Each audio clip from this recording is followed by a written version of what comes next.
Their mother stood on either side of him as he tried to calm the crowd, but both seemed to get more frustrated or annoyed over time. Hiccup, however, didn't waver. Finn couldn't see himself being chief over this madness, nor could he see himself doing it so calmly. Being the chief's son, he knew the little things that his father did that showed his nervousness or frustration, usually shoving his hands through his hair or snarky, sarcastic comebacks became relentless. But here and now, all Finn saw was a patient, firm hand that had some sort of grip over the situation. How did he do it? A shoulder bumped into Finn's and he looked startled at Binnen, whose blue eyes shone with concern. Finn sighed heavily, casting a short glance at his sister beside him, who was twisting a lock of hair around her finger so tight that her finger turned purple. Why are people panicking? Finn finally asked in a low voice. Binnen sighed. Another dozen people went to the Great Hall since the quarantine was issued. The sickness is spreading like wildfire. Do they know what it is yet? Adriana asked quietly. Finn had to strain to hear her for the din was so loud in the square. Binnen opened his mouth to reply before a high, sharp whistle interrupted him. The crowds gradually silenced and Finn realized it was his father who had whistled. Since when could he whistle that loud? The pressure must have been getting to him because when Hiccup spoke, he sounded the slightest bit exasperated. As I stated before, we're working hard to find a cure to the sickness and we're trying to contain those who are infected as best we can. Anyone with healing skills that would like to assist Mara in the hall would be greatly appreciated, though it is not required. Please keep your children inside at all times. Anyone with amputations or lingering health problems should also stay inside, as the risk for sickness could be higher. One man shouted from the crowd, "What about you, Chief? You're an amputee." The crowd tittered and Finn watched his father's face carefully. Hiccup shook his head, "I'm the one exception simply because I need to help find a cure. It's as simple as that." "What if you get sick?" another man cried out. "We can't afford to lose you." A few people sneered angrily at him as one replied, "As if we can afford to lose anyone. Who's to say one man is more important than another? He's the chief. Young Finn is not ready to take his place.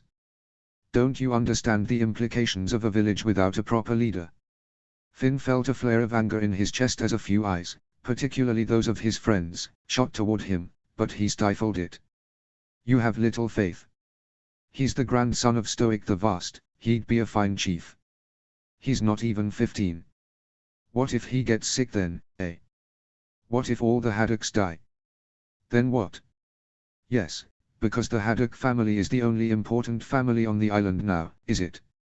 None of them are even sick while our friends and family are up there sick, maybe even dying. And you're talking about a new chief like..." "Enough." Hiccup finally bellowed, and everyone visibly shook. Even Binnen flinched from beside the twins. Everyone stared up at him with wide eyes, wondering with a little fear what he'd say. Finn swallowed thick and could tell that his dad was probably resisting the urge to yank on his hair. Hiccup exhaled slowly, his eyes still dark as they slowly traveled around the square. By the time he'd looked at every area he could see, one could hear a pin drop. Finn was suddenly hit with awe at just how great of a chief his father was. "We are here," Hiccup resumed quietly, his voice carrying like the wind. "For information purposes only. Discussing the future line of the Haddock heritage is wasting precious time, energy and quite frankly, my patience. As you well know, if anything were to happen to me, Astrid, not Finn, would take over as chief until my son comes of age." Finn saw many throats bob at those words and he seriously wanted to glean as much information from his father on becoming a great chief right then and there. But Hiccup added calmly, "Seeing as many of you seem to be worried about the future, I will say right here, right now, that I have complete faith in my son as my successor." Hiccup's green eyes locked on his son instantly and he smiled a little, while Finn seemed to stare up at him in shock and awe. "You can count on it." Who was this man and what had he done with his father? Like, this was his dad, right? Or heck, this was probably just some weird, freakish dream. His parents didn't beam at him from the head platform in the town square in front of the entire village and all them didn't turn to look at him, some with pride and some with nods of approval. His friends didn't gape at him in surprise as if they'd missed something. But a warm, hard squeeze to his shoulder brought him back to reality and he turned to see Binen's wide, happy smile. Finn couldn't help the large grin that spread across his face. For the first time, he suddenly felt really glad to have the family he had. Even his sister was giving him a small, shy smile beside him. Anyway, Hiccup spoke and the spell broke. The villagers seemed to break out of a trance and the sounds of muffled feet on the dirt and clothing brushing together filled the air. Like I said, we're working hard to get answers. If you run a fever, find white spots on your tongue, or generally feel like crap, come to the Great Hall. Everyone do your best to stay calm and happy. Finn cocked an eyebrow at his father's sudden grin. One winter when I became sick with a cold, my mother said to me these words, "A smile keeps the healer away." You want to know my secret to staying healthy? I'm always happy. Astrid, the twins, Gobber, and even Benin scoffed at that statement, to which the crowd tittered with laughter. Hiccup pointed out at the crowd with a triumphant, "Ha! See! We're off to a great start already." People chuckled and Finn seriously wondered how he'd never noticed what an amazing dad he had. Hiccup finally sighed and waved a hand to dismiss them. "All right, enough jokes, get outta here. But seriously, stay calm and keep your eyes peeled for symptoms in your families." The trio watched people retreat to their homes, mothers holding their children's hands firmly. Finn continued to stare at his dad from across the square as people spoke to him in passing. "He is so cool," Finn remarked quietly. Benin smiled at the boy fondly. Adriana scoffed. "You're just now figuring this out. Gee, you really are a mama's boy." Finn shrugged indifferently, not even pretending to care. So he loved his mother more than other guys did, so what? Choosing to remain silent, Finn walked to the platform with an unexpected extra bounce in his step. It was weird, but for the first time ever he felt like he was walking up to his father like he was someone new, someone different. Maybe he was starting to see his father as the famous man of whom everyone else in the archipelago knew and warned. Hiccup saw him coming and smiled wide, shaking Horst's hand as he left. Maybe he was seeing his father as someone from whom he could learn. His dad patted his shoulder and said something along the lines of crazy crowds, but the words didn't really register. "Did you really mean that? What you said?" Finn asked, bold in a way he'd never felt before. It wasn't a loose sort of pride that proved your worth to others, this was different. Hiccup smiled and he rested his hands on his son's shoulders. "Every word." Hiccup pointed at Finn's chest and he quietly added, "And don't you ever forget it." No, this was a different sort of pride. This was a burning warmth in his chest from the clear pride his father displayed of him. For his dad to say something that huge in front of the entire village was monumental. That his dad trusted him so much to not only stick up for him in front of everyone, both his peers and elders, but also uplift him further than he actually thought himself worthy of, at the deepest roots of himself. For the first time in his life, Finn felt both humbled and at a loss for words. Wrapping his arms around Hiccup's chest, he pulled him into a tight hug that Stoic the Vast would nod in approval of, judging by how his dad gasped in shock. Finn buried his face in his father's neck and whispered, "Thank you. For everything." Hiccup's arms then closed around him and suddenly he felt like a little kid again after scraping his knee on the ground. "For you, Finn, anything." The hug lasted a few more seconds until Finn seemed to realize what was really happening, and he pulled away. He didn't feel weird or guilty, but the rosy cheeks of his mother made him blush. "Mom, please tell me you're not Astrid yanked him into a tight hug and his father laughed, wrapping an arm around a silent Adriana. Crying, "God's mom, you're getting my shirt all wet." "Oh, be quiet, you cheeky little ginger." Astrid snicked as she pulled back. She sniffed and rubbed her face along Hiccup's shoulder, completely ignoring his irk of surprise and disgusted expression. All in all, this moment was very sweet and was giving those who were still around and watching the Haddock family a lot of warm fuzzies. However, a blue terrible terror interrupted the sweetness by dive-bombing the hugging Haddocks and attempting to repeatedly headbutt Hiccup. "Gah!" Hiccup cried. "What are you?" The terror squawked and began to fly around the chief's head in tight circles. She seemed quite proud of herself for getting his attention but simply wouldn't slow down even for a second. After flying around his head like an obnoxious bee, skillfully avoiding those attempting to get her off of him, for nearly a minute, Hiccup finally spotted a tiny piece of paper tied to her leg. "You're kidding me," he mumbled as he attempted to reach for the paper without being scratched by the terror's talons. Who would send a terror this wild to deliver a message? Adriana was the one who finally calmed the dragon down just enough to allow Hiccup to take the message. An untidy scroll met his eyes and he sighed with exasperation. "Kamikaze the Crazy. I should have known," he said with a smirk as he unrolled the message. Hiccup. "I hope it wasn't you who infected half my tribe with this nasty disease, but if I find out that it was, I am ripping up our treaty and sending the entire Bog Burglar battalion to wage war on Burke and all its allies.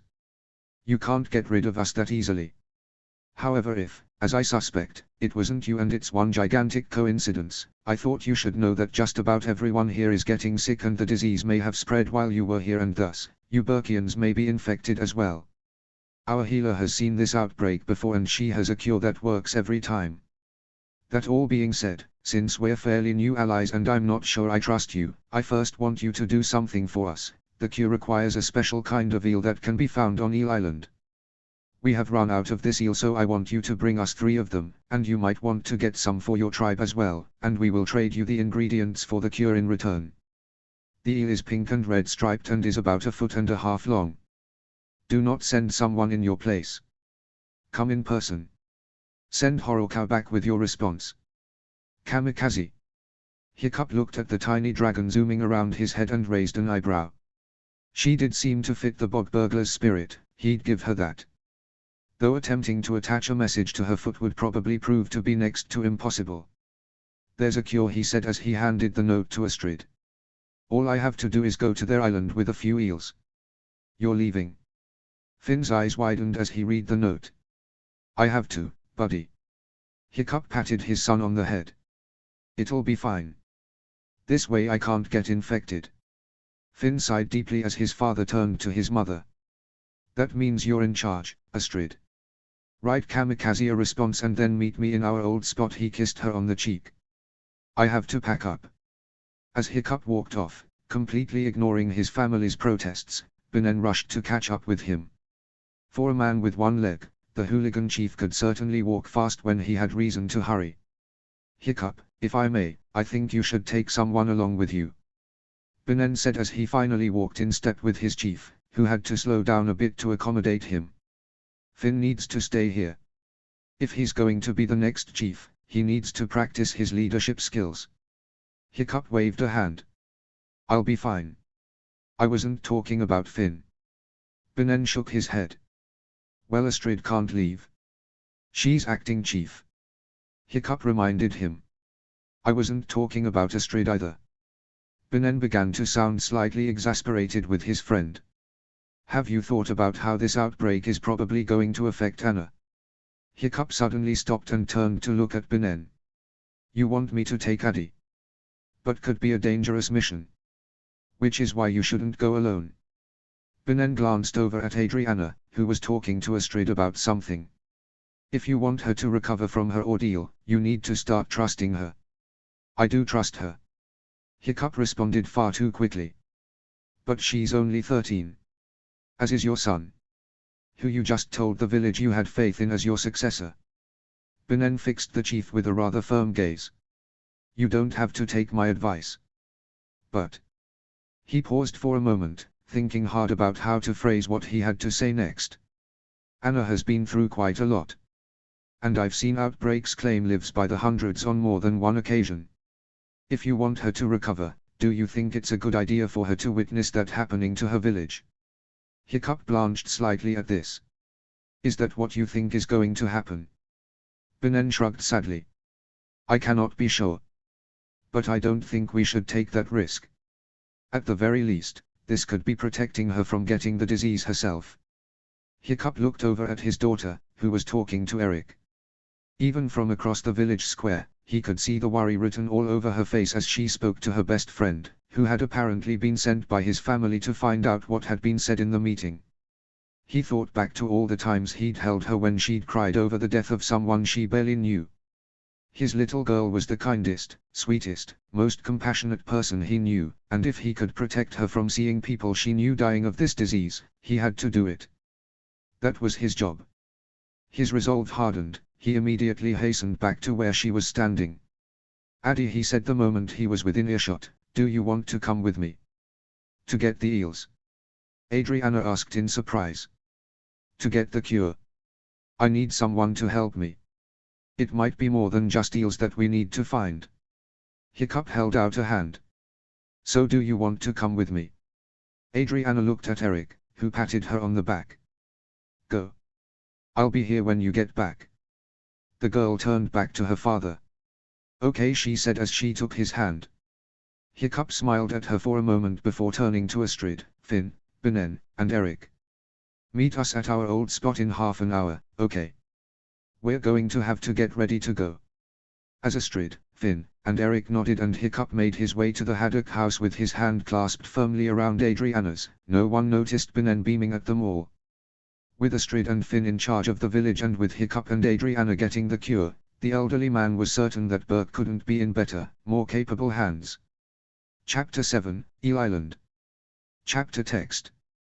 Adriana hadn't gone traveling in a very long time.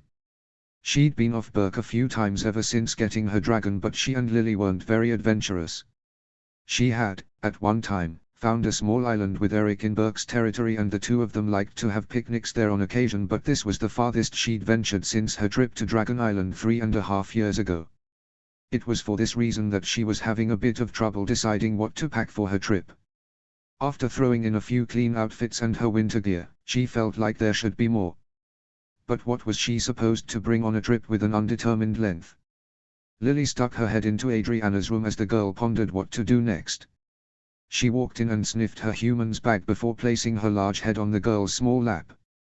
Adriana smiled and began to stroke it. "Up for a change of scenery," she whispered to her dragon. "You always did like exploring." Lily licked her girl's hand in response. Adriana sighed deeply. "I really don't want anyone to die, Lily."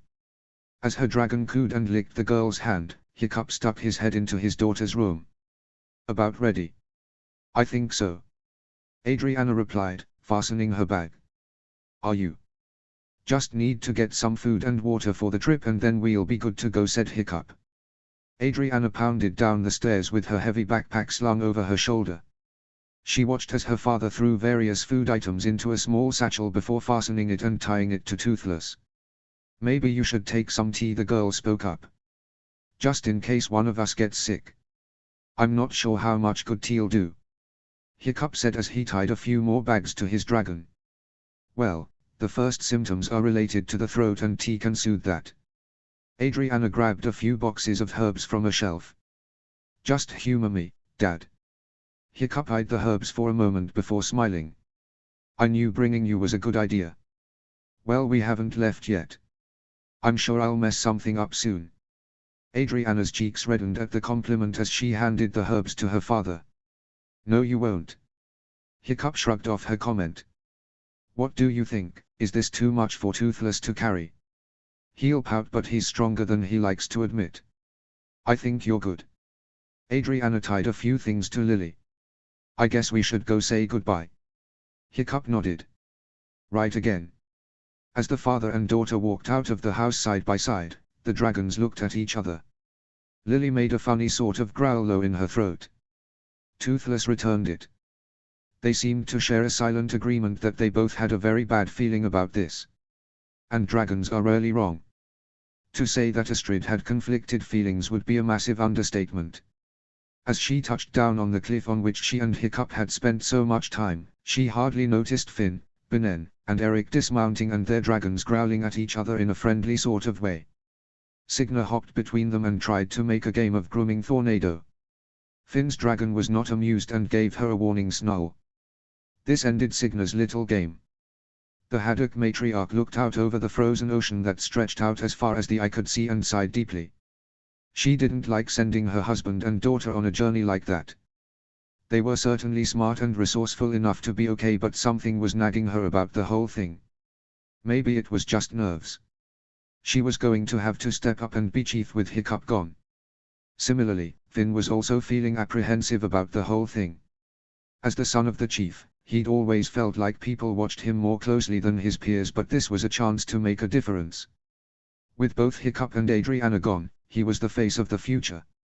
His actions now had to make his father proud, especially after all he had said half an hour ago. Hiccup had confidence in him. But did he have confidence in himself? Finn shook his head. This was too much to think about. It was completely silent for a few minutes before Astrid, Binnen, Eric, and Finn could see Toothless and Lily flying into view. The moment the dragons touched down and Hiccup and Adriana dismounted, Astrid rushed forward and hugged her husband tightly. "Hey," he said in a gentle voice, "it's going to be okay. You're way too optimistic for your own good sometimes." Astrid playfully smacked him on the chest. "You have no idea what's going to happen. What if you or Audrey gets sick? Since when are you the worrier in this family?" Hiccup kissed her forehead. "What if you or Finn get sick? We could talk ifs all day, Astrid, but we'd waste a lot of precious time." Astrid swallowed thickly, eyes on her wedding ring. "Time." Hiccup gripped her shoulders and fixed a soft gaze on her. "Astrid, we're haddocks. We're not going down that easily." Astrid leaned forward and rested her forehead on his. "Not everyone has our resilience." "I know." Hiccup's eyes quickly flitted to Binnen and he suddenly felt like telling her about the elderly man's condition, but one look into his wife's worried eyes caused him to change his mind. "But we always get through the craziness life throws at us. We can get through this. What about everyone else? All those people? We're the leading family of Berk. We'll uphold them as best we can." Hiccup kissed her gently but firmly. When they broke apart, he tenderly stroked her bangs and tucked them away from her sapphire eyes. "And we will be back. I promise." Astrid smiled and turned to Adriana. Meanwhile, Hiccup approached his son. "I still mean what I said back there. You're young and you have a lot to learn, but I know that you will be a great leader, Finn." Finn awkwardly scratched the back of his head. "Thanks, Dad. And the first thing you need to know," Hiccup said with a smile, "is don't slouch. No one looks up to a sloucher." He grasped the boy's shoulders and thrust them back.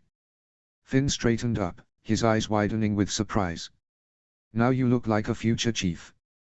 Even if you're not sure what to do or what to say, be confident in yourself." "I will, Dad." Finn suddenly arranged his facial features in such a way that Stoic the Vast suddenly flashed before Hiccup's eyes. "Help your mother whenever you can."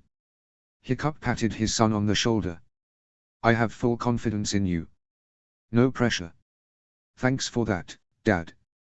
The entire Haddock lineage depends on me. I think there's a lot of pressure." Finn's stance still exuded confidence, but his eyes flashed with anxiety. "Well, you are only 13.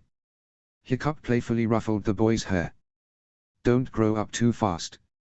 I'm really liking these mixed messages." Finn rolled his eyes.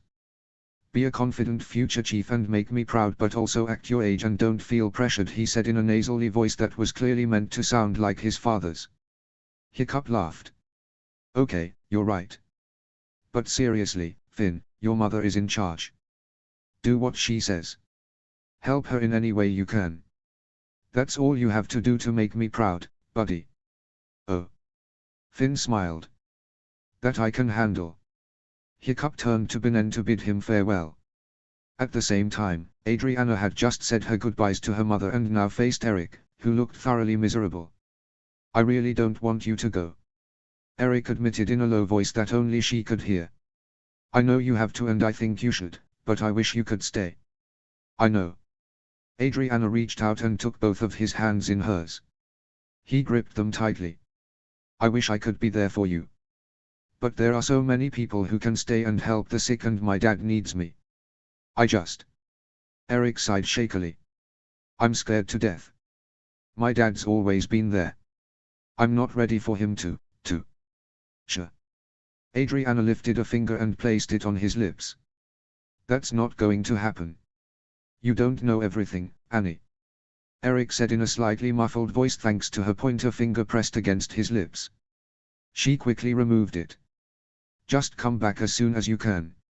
Every second counts." "Of course I will." Adriana squeezed the hand she was still holding. Before Eric could say anything else, she lifted herself onto her tiptoes and nuzzled his cheek with hers.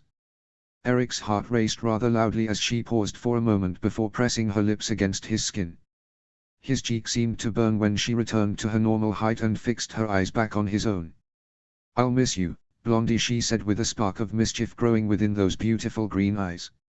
She turned to Finn, who was watching Hiccup bid Benin farewell. He glanced over at her and raised an eyebrow as she walked over and leaned up onto her tiptoes. Realizing what she was about to do, Finn jerked in a flailing motion with a yelp of disgust. "No, no, don't even." Adriana pressed a big kiss on his cheek, to which everyone laughed and Finn nearly shoved her away. Hiccup effortless caught his daughter by the elbows as she stumbled and lifted her back to her feet. Finn aggressively wiped his cheek with his sleeve as he grumbled incoherently. "You disgust me." Finn growled irritably. "I can live with that." Adriana replied with a shrug before turning to hug Benin. Toothless made an annoyed sort of gurgle and nudged Hiccup in the middle of his back. Yeah, Hiccup turned to his dragon and scratched the scaly chin. "We're leaving soon, but..." The Night Fury did something that could be interpreted as raising his eyebrows skeptically. Hiccup turned back to his wife and immediately took her in his arms, kissing her so passionately she nearly melted. Finn felt the desire to express his disgust at this affection, but he held back. When Hiccup and Astrid broke apart, Hiccup immediately mounted his dragon and gestured to Adriana to do the same. The girl immediately hastened over to her dragon and followed suit. "We'll be back as soon as we can. Be as helpful as you can and see if you can find remedies to treat this sickness before Addy and I get back. But don't overexert yourself or you'll get sick too." Hiccup told them as Toothless stretched out his gigantic wings. "I'll miss you," Adriana called as Lily copied the behavior of the Night Fury. The dragons only needed to flap their wings twice to elevate half of the Haddock family far above the cliff. They turned and headed into the misty horizon, flying above the solid ocean in the frigid cold. Hiccup and Adriana bundled up as best they could, but both shivered at the first blast of freezing air on their faces. Astrid, Finn, Benin, and Eric stood in the snow and watched them fly away until they were completely out of sight. "So where exactly is Eel Island?" Adriana called as she and Hiccup continued to fly over the frozen ocean. "Just a few more minutes and you'll be able to see it," Hiccup replied. "It's not far, but it's in the opposite direction of the bogs, so that'll be an even longer flight." Adriana wrapped her furs closer to her body and shivered.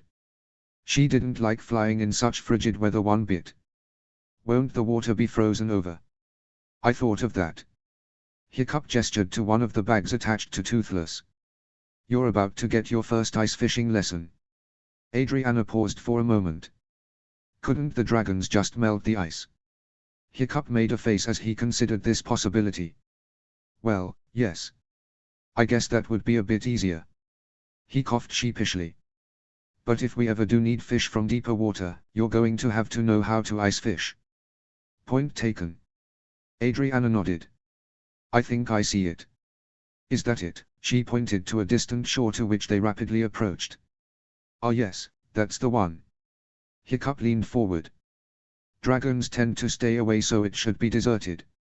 But listen, this is important." He fixed his eyes on his daughter and waited for her to look back at him. "Do not, under any circumstances, allow either of our dragons to eat an eel." "I wasn't going to." Adriana shrugged. "You always told me it was dangerous." "It is. Don't do it." Hiccup held up a bag, the outsides of which he coated in leather. "Put the eels in this and then wash your hands. It's best not to expose them at all." "Isn't that a bit paranoid?" Adriana raised an eyebrow. "It's being safe, Addy," Hiccup said in a rather firm voice, but a tiny smile crossed his face for just a second. "I've only been here once about 20 years ago and it wasn't a pleasant experience. I just wish I could remember more about it." "It's okay, Dad. You've been through plenty of perilous situations and it's the middle of winter.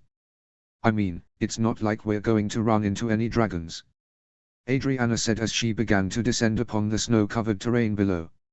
"Nah, you're right." Hiccup hopped off of Toothless and stumbled a bit. "Gods, I hate getting old," he said with a scowl. Suddenly he stopped and gave his daughter a very hard stare. "What?" Hiccup chuckled to himself. "Nothing, it's just, last time I was here, I was only 16. I never thought that the next time I would come here with my daughter. Well. Adriana raised her eyebrows. You weren't much older than me. Hiccup deflated with a frown. Not helping, Addy. Adriana winked at him with a little smile before taking a good look around. Where do you think we'll find these eels Kamikaze was talking about? She asked as she began to confidently walk in the general direction of a stream, stopping every few feet to peer at the eels through the ice. I'm not sure. The only ones I saw last time weren't striped, if I remember right. Hiccup stopped and put his head in his hands, his mind racing. There was something else too. Something important. Well, it was 20 years ago, Dad. Adriana beckoned him forward. I'm sure it's not that important. You're right. I mean, if it were, I'm sure I would have remembered. Hiccup sauntered forward and looked through the ice. Well, I see some eels but none like the one Kamikaze described. We'll just have to keep going. They walked in silence for a few minutes. Toothless and Lily didn't stray too far from their humans. Eels made them nervous and their people were about the only comfort they had in such a scary place. Lily in particular seemed the most anxious. Every few seconds, she would nudge Adriana with her snout and snort, as if pleading with her to leave. Adriana gently stroked her dragon and whispered that everything was going to be all right. Crunch. Hiccup's reflexes were as quick as ever as he immediately grabbed his daughter's arm and yanked her behind a large boulder. The dragons were startled for a moment before following them. What? Adriana hurriedly whispered as the sounds grew louder. Typhoomerangs. Hiccup hissed to her. I forgot about the Typhoomerangs. This is where they are from. Really, Dad? Adriana muttered irritably. Gigantic, eel-eating dragons weren't worth remembering. 20 years, Addy. Hiccup peered over the rock and spotted one of the beasts prowling around inches from where they had been standing just seconds ago. You forget plenty of things in 20 years, especially when you have 3 people, 4 dragons, and an entire tribe to take care of. Yes, but wouldn't this have been information worth including in the dragon book, she continued. I thought Poppy would be more thorough. That old dragon book was probably missing a page or two. Now be quiet. Hiccup mumbled. They heard the crunching sounds and loud sniffling noises as the Typhoomerang slowly approached the boulder. Adriana's heart began to race. She felt Hiccup place an arm over her as if that alone would shield her from a dragon big enough for their own dragons to ride. Lily and Toothless slowly inched forward to try to protect their humans. For several tense seconds, they stood there as the Typhoomerang approached. Okay, Addy. Hiccup whispered in such a quiet voice, she almost couldn't hear him. If it attacks, get on Lily and go. I'll hold it off. Suddenly, the Typhoomerang's giant head became visible over the boulder. Adriana shrank down, feeling tiny in the presence of such a gigantic creature. Her heart was thumping in her ears and she was only barely aware of her father adjusting his body so that he was shielding her and Lily putting her wings around her. The Haddock girl had only seen a dragon that large once before, but that was a water dragon. This one could probably torch them within seconds. The massive head lowered over the 2 humans and dragons, sniffing them almost cautiously. Even Hiccup was beginning to feel a prickle of fear. If the Typhoomerang declared them enemies and tried to attack, it would be a miracle for his daughter to survive the encounter. But if he had to die to make sure that she did, he was willing. He could feel her small fingers gripping his right arm, could feel her breath on the back of his neck. As the Typhoomerang inched closer, he prayed that it wouldn't attack. The whole village depended on them. Heck, the bog burglars depended on them too.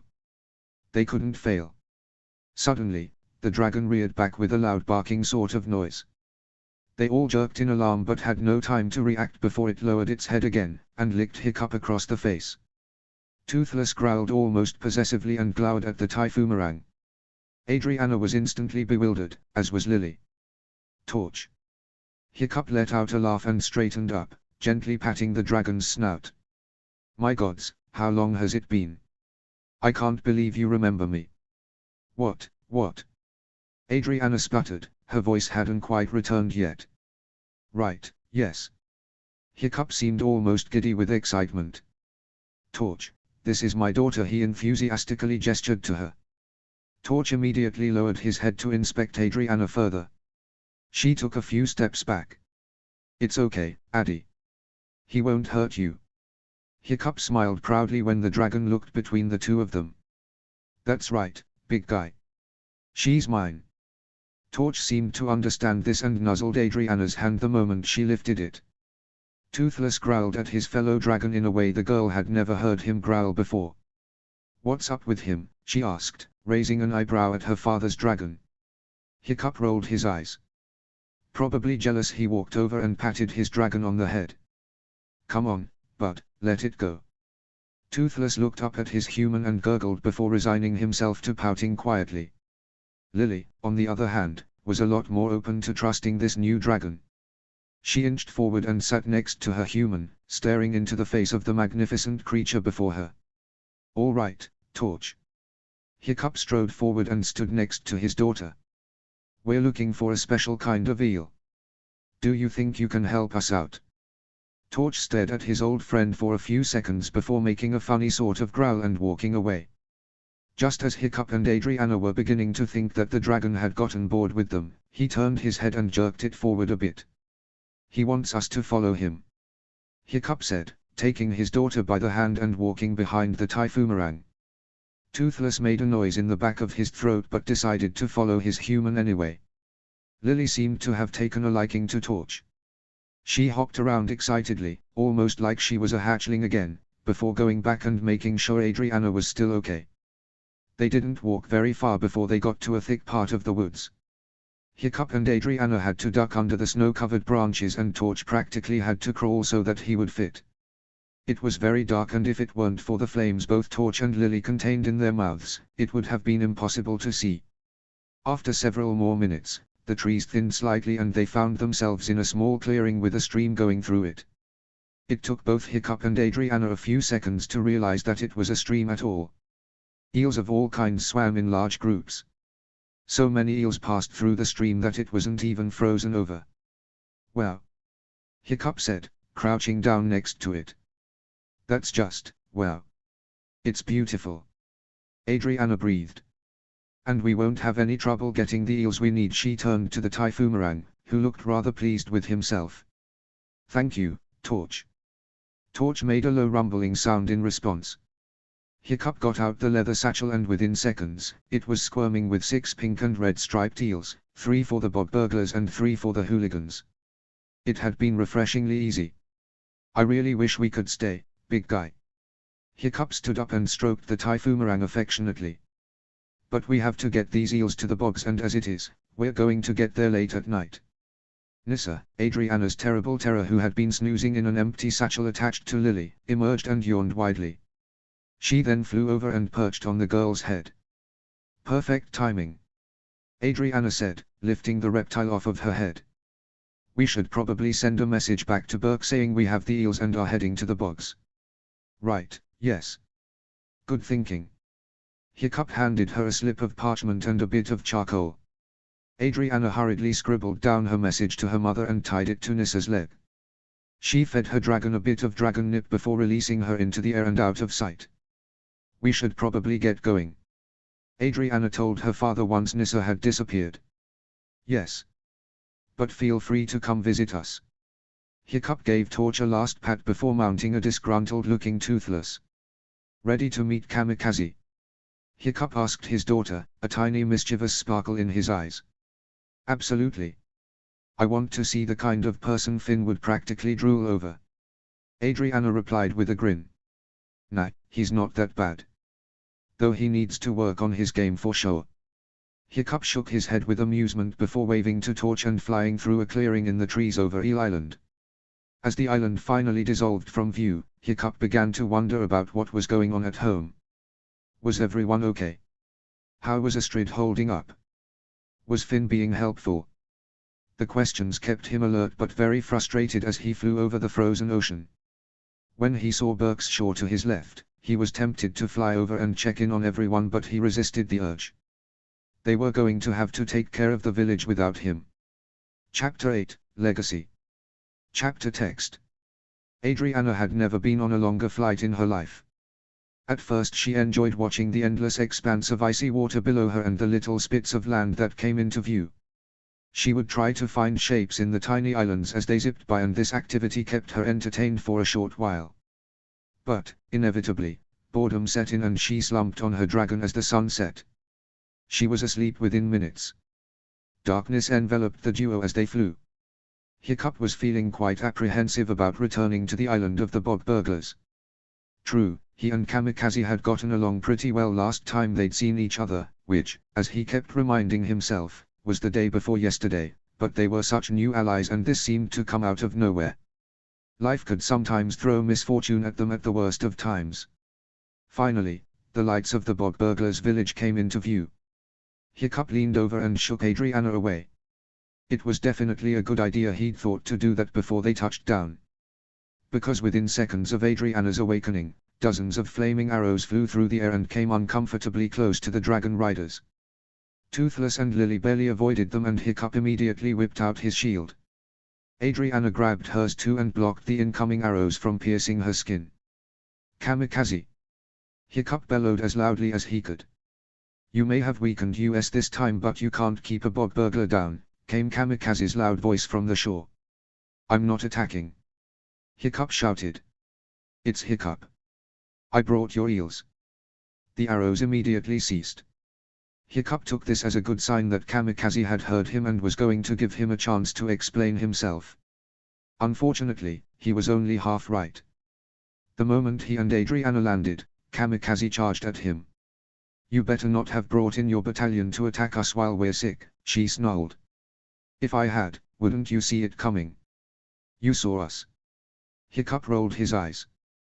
Kamikaze looked up as if expecting to see a swarm of dragons approaching the island. When she was satisfied that the sky was clear, she turned back to Hiccup. Well then, let me have our eels. She held out a hand. Eels for the cure, as promised.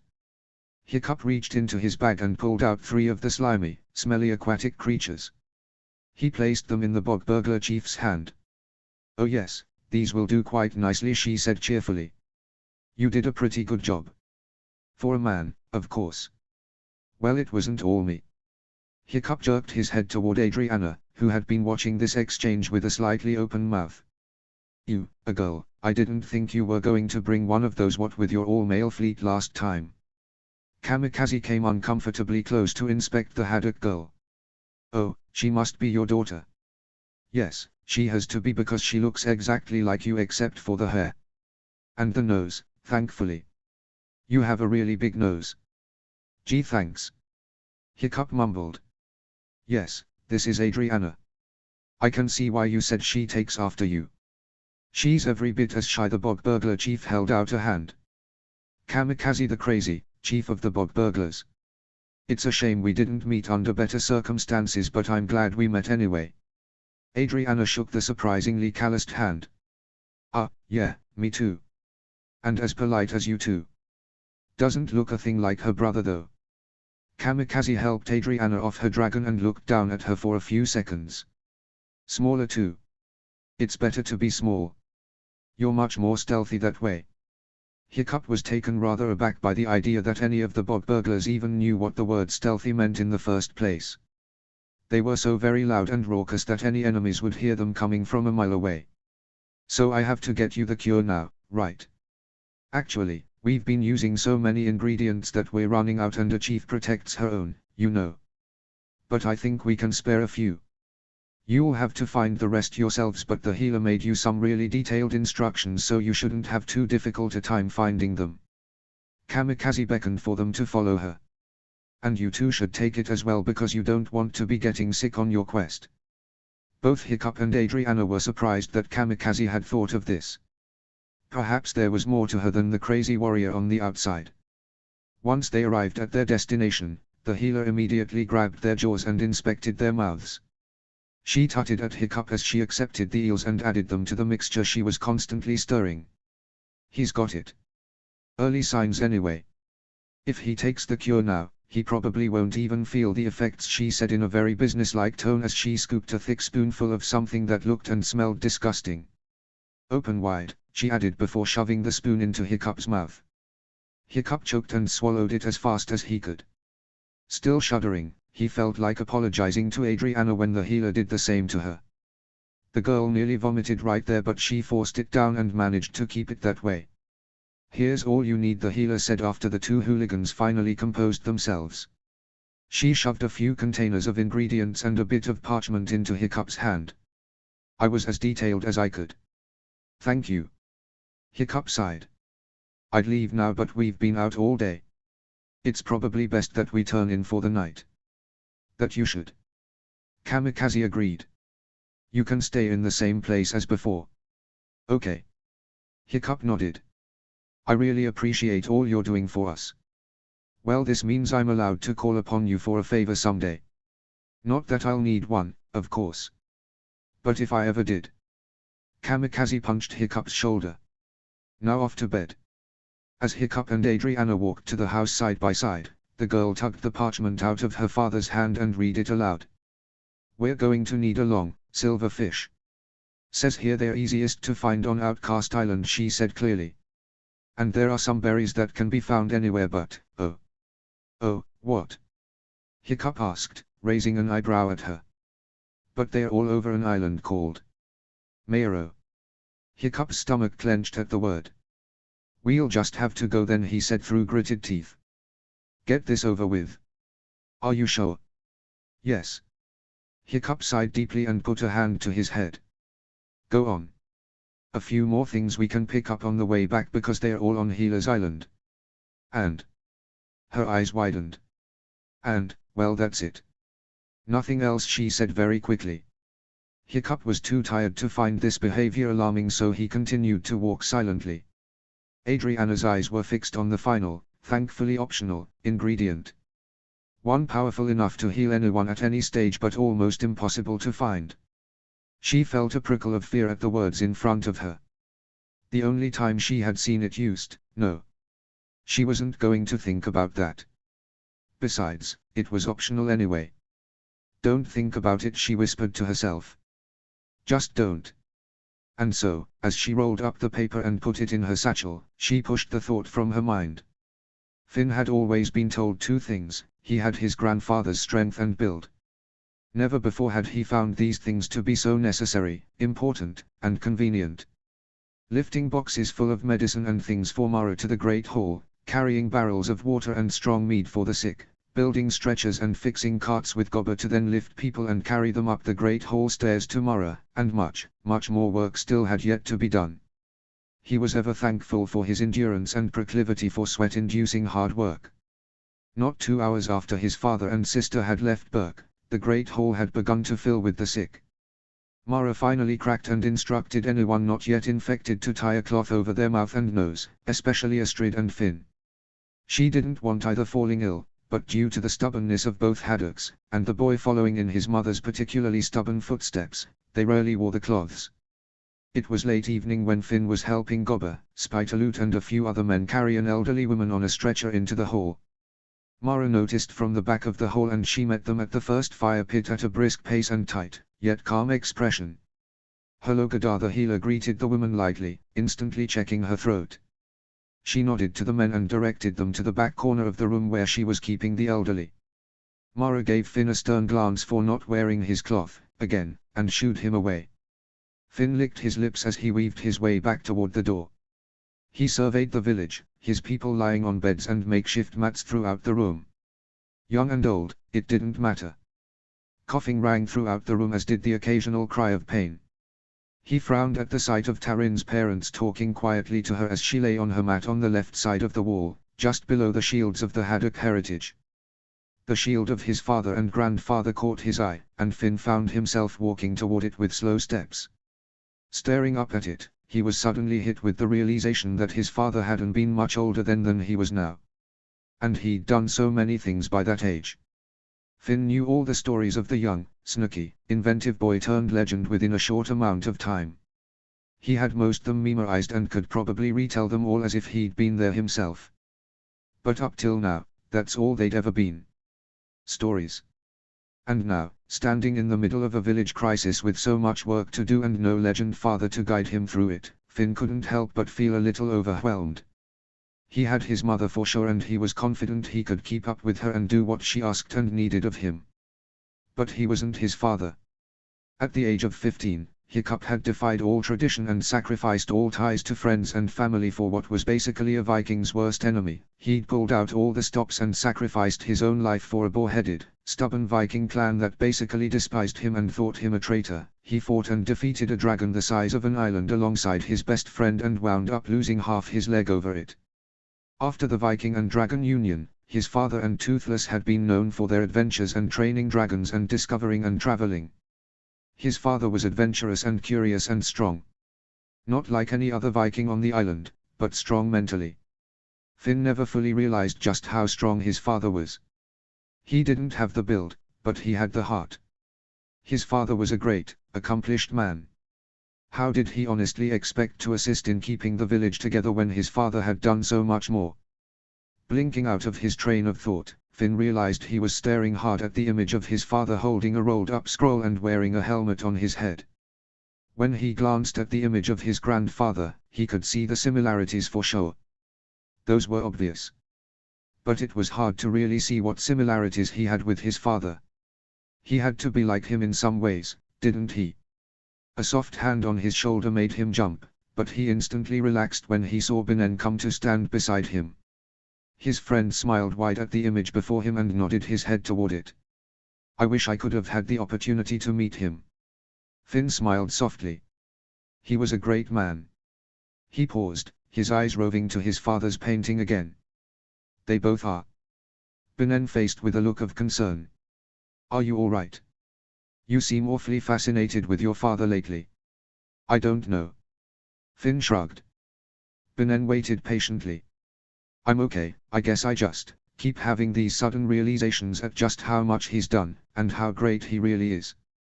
I mean, you have a father who's literally a legend, people know his name from legions away. And to you, the man who's raising you is just your dad. Sure, he's cool and he's weird and quirky and can chatter off a string of pointless information like a squirrel, but heck, he's still your dad. Finn cracked a smile at Binnen's laugh for the truthful comment, but he quickly continued, I always wanted to be just like my grandfather. And I still do.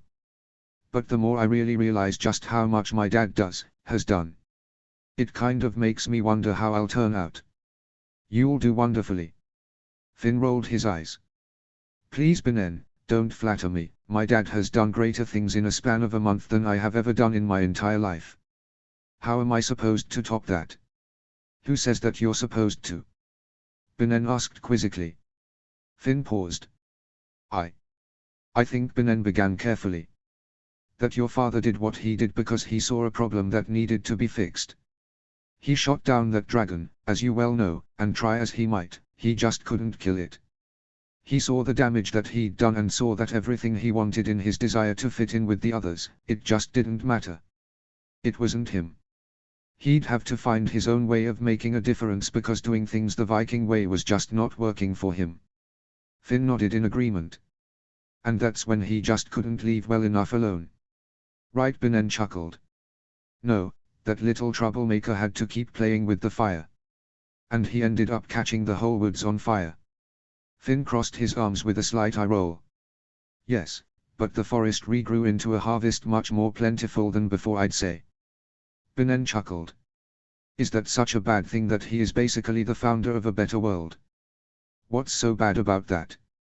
Nothing, I just... Finn shook his head, blowing air past his lips in frustration. I'm not saying that I have to do something better than he did, but... He shook his head.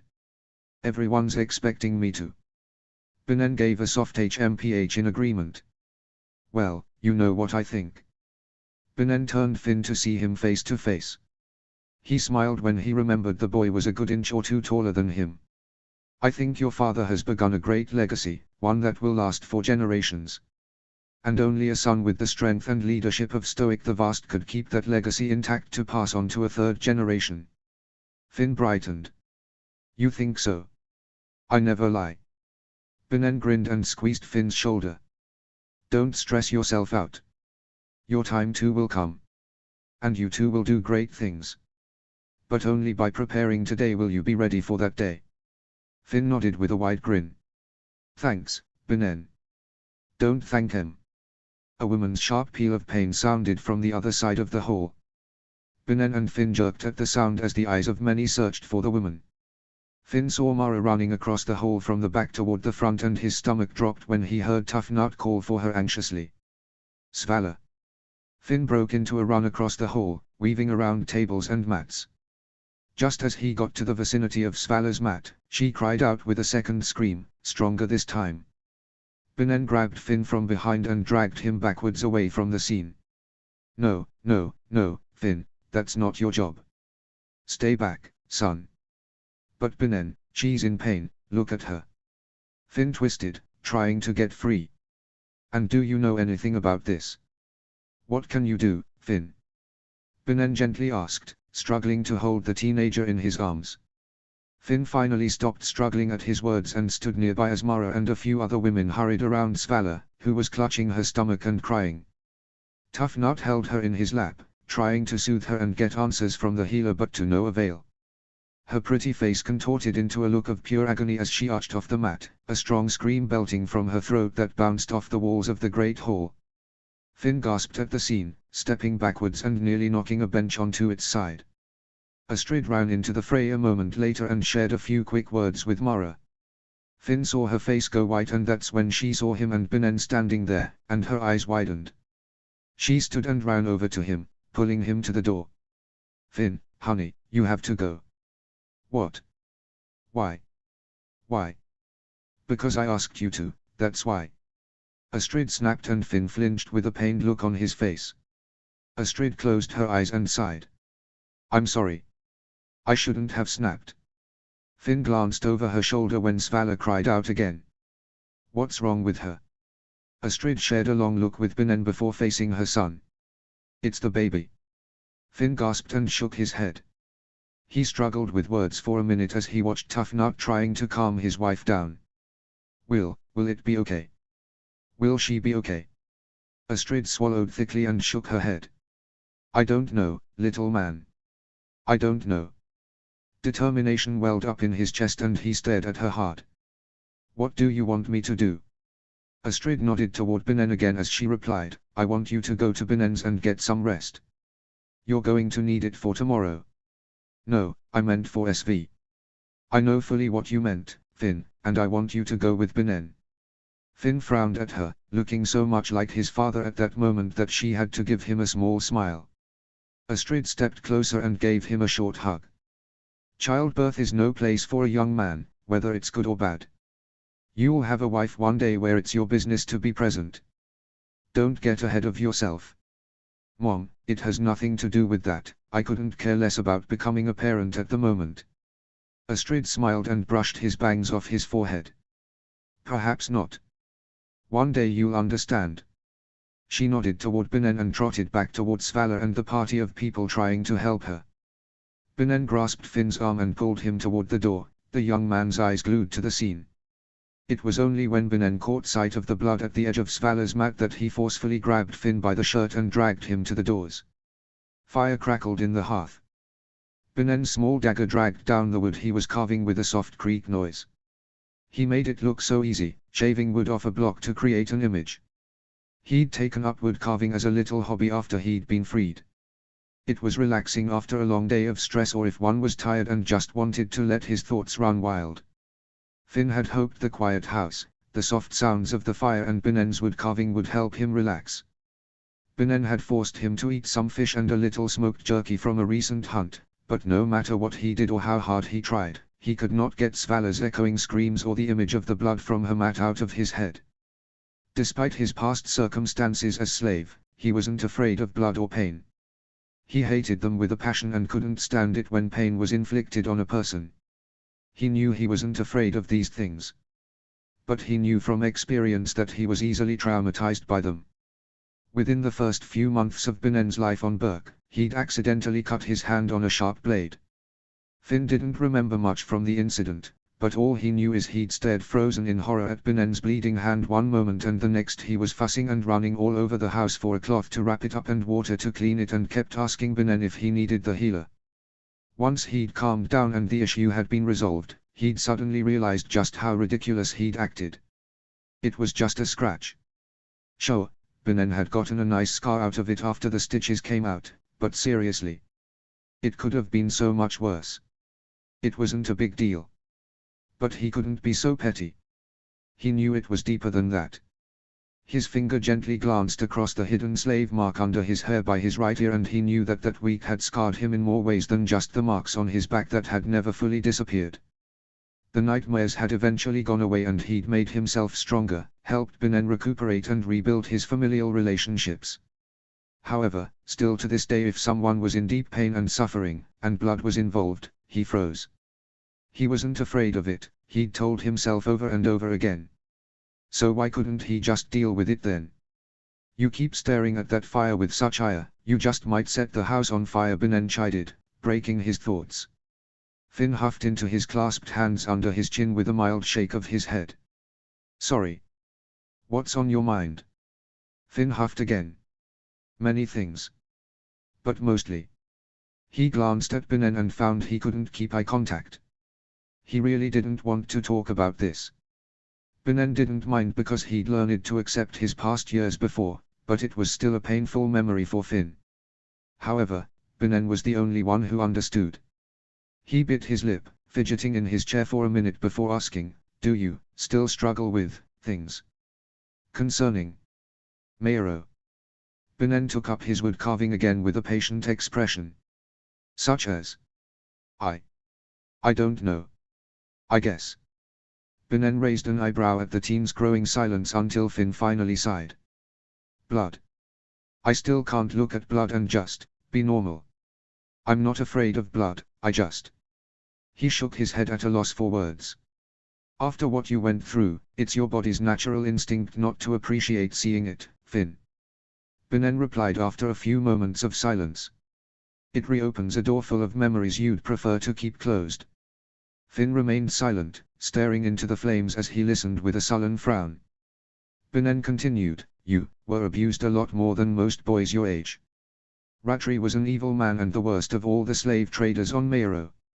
And because he was so ruthless, he could afford to beat his slaves within an inch of their lives and not be prosecuted. How is that even legal?" Finn snipped. "I suspect politics and government have little to do with the everyday life of a slaving outpost." Binnen mused, taking up his carving again. "That being said, you were beaten very badly. Your senses became very accustomed and attuned to the smell of blood, and your body associates the look and smell of it with danger. Hence the first few seconds of frozen shock, then an adrenaline rush that you can't control." Finn snorted. "And I'm sure you know this based on experience." Binnen cocked his head. "Only the best, though I experienced it as a man around your father's age. Over time you find ways to cope and pull through things. You have better advantages in this way than I did, not that I'm complaining. I could have had it much worse." "Binnen, please, you say that like you were in paradise. Things could always be worse. Worse than slavery. Worse than people treating you like trash day in and day out." "Finn." Binnen stopped him with a sharp glance. Finn shook his head and looked away. This is why he hated talking about this. Because he got too worked up and angry, and all Binnen wanted for him was to let go of the past and rise above it. Easier said than done when years later he apparently still couldn't cope in some, albeit minor, areas. But he was a Haddock and grandson of Stoic the Vast. What if someday he got challenged to a duel and someone got a cut? Or heck, forget the duel, he was a Viking for Thor's sake, there was bound to be blood somewhere down the road. He couldn't be a wimp about it. He'd never become chief or hear the end of it that way. "I don't want people to think I'm weak." Binnen watched him long enough for Finn to make eye contact. "You, fearless Finn Haddock, are many things, but you are not weak. And it would take a fool to think otherwise." Finn cracked a smile, looking back into the flames when the fire crackled and a log fell. Binnen took up his carving again when they heard a soft rapping of knuckles on the door. Finn stood as Astrid walked through the door, snowflakes swirling around her ankles as she closed it behind her. "Mom, how'd it go? Is Svala okay?" Without even taking off her coat, Astrid dropped her satchel on the floor and wrapped her arms around him.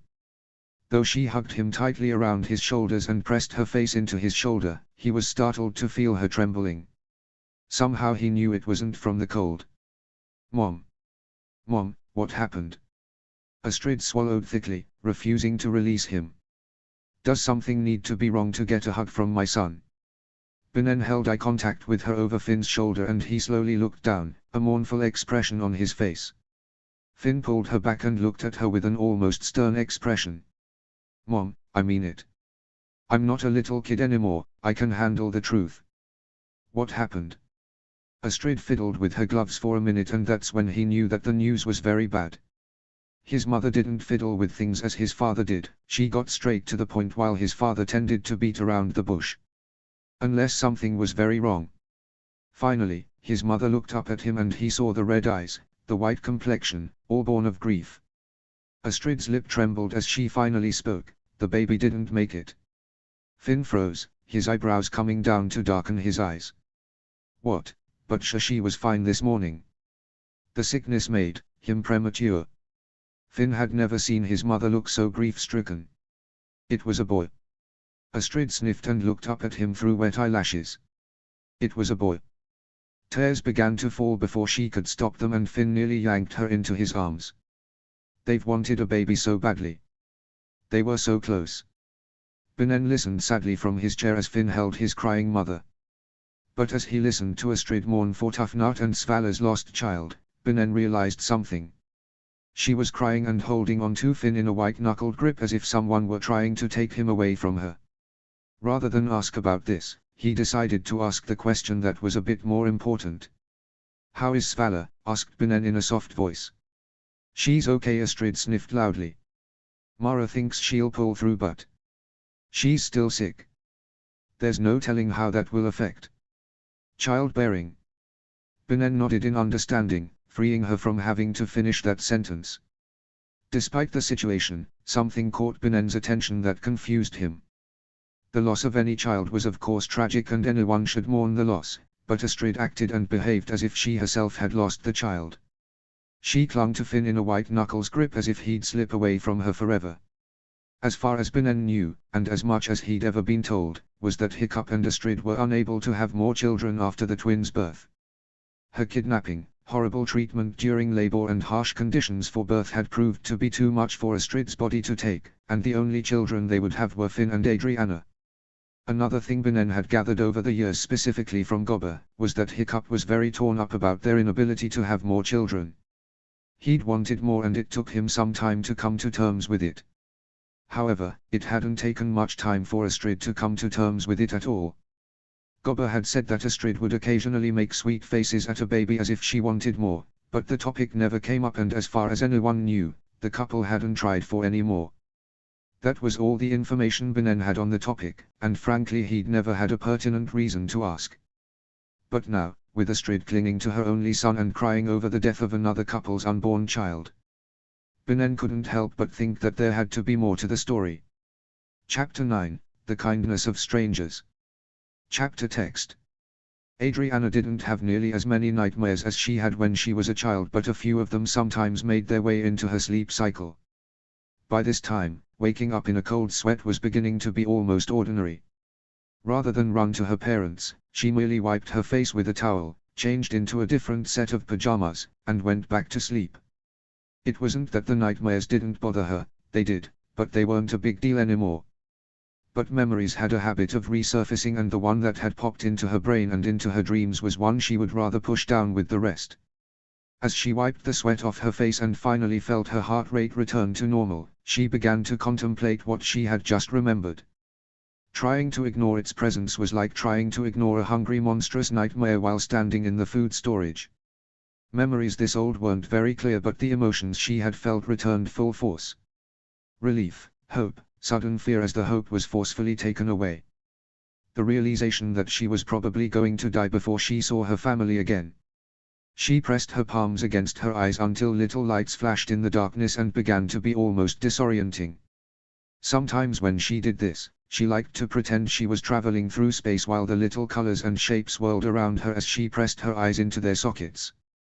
For some reason, she found it easier to focus with her eyes tightly shut. She didn't like keeping things from her father. And it wasn't a secret that could be hidden for long, he would certainly look at the list. He couldn't possibly ignore an item that had been underlined 3 times. One so powerful that it could heal anyone at any point in the disease, as well as heal cuts when mixed with the right herbs. If only it could heal the psychological scarring that seemed to linger every moment of every day. I need more sleep, Adriana whispered. Can't fly without sleep. But the thoughts of what she had seen long ago coupled with her own concern for her fellow Burkians seemed to wake her up more quickly than freezing water in her face. Was Olaf okay? What about Tarin? And Svala? Lily had indicated that she was having a boy and Adriana had been excited to tell her about her dragon's ability, but now that little boy was in jeopardy. If he could survive this at all. Were Finn and Astrid doing okay with all the stress that had been put upon them so quickly? There were too many questions and not enough answers. All the Haddock girl knew was that she and her father would have to find those ingredients as quickly as possible. She lay back on the bed and curled under the covers just as Lily let out a contented sigh. She wondered if dragons dreamed the same way people did. Did they ever have nightmares? They certainly didn't have the kind of nightmares humans had. Any monsters that chased them could probably be set on fire, and they were always naked in public, so those kinds of dreams couldn't plague them. She supposed they could always dream that their teeth rotted and fell out, but she doubted it. Dragons probably had their own recurring dreams. She smiled at her train of thought, shaking her head slightly. If she let it, her mind could wander forever and probably never come back. There were so many things to think about, to wonder about, and so few people seemed to understand that. Her father did, and so did Eric. Again, she hoped dearly that Eric would be okay. She wished she could be there for her best friend, but this was far more important. She opened her eyes and was surprised to find daylight seeping in through the window. She hadn't even noticed that she'd fallen asleep. That was convenient and worth thanking the gods for before she rose from bed. Hiccup was downstairs snacking on, interestingly enough, a loaf of bread someone in his group seemed to have left behind. When he spotted his daughter, he tossed her a second loaf.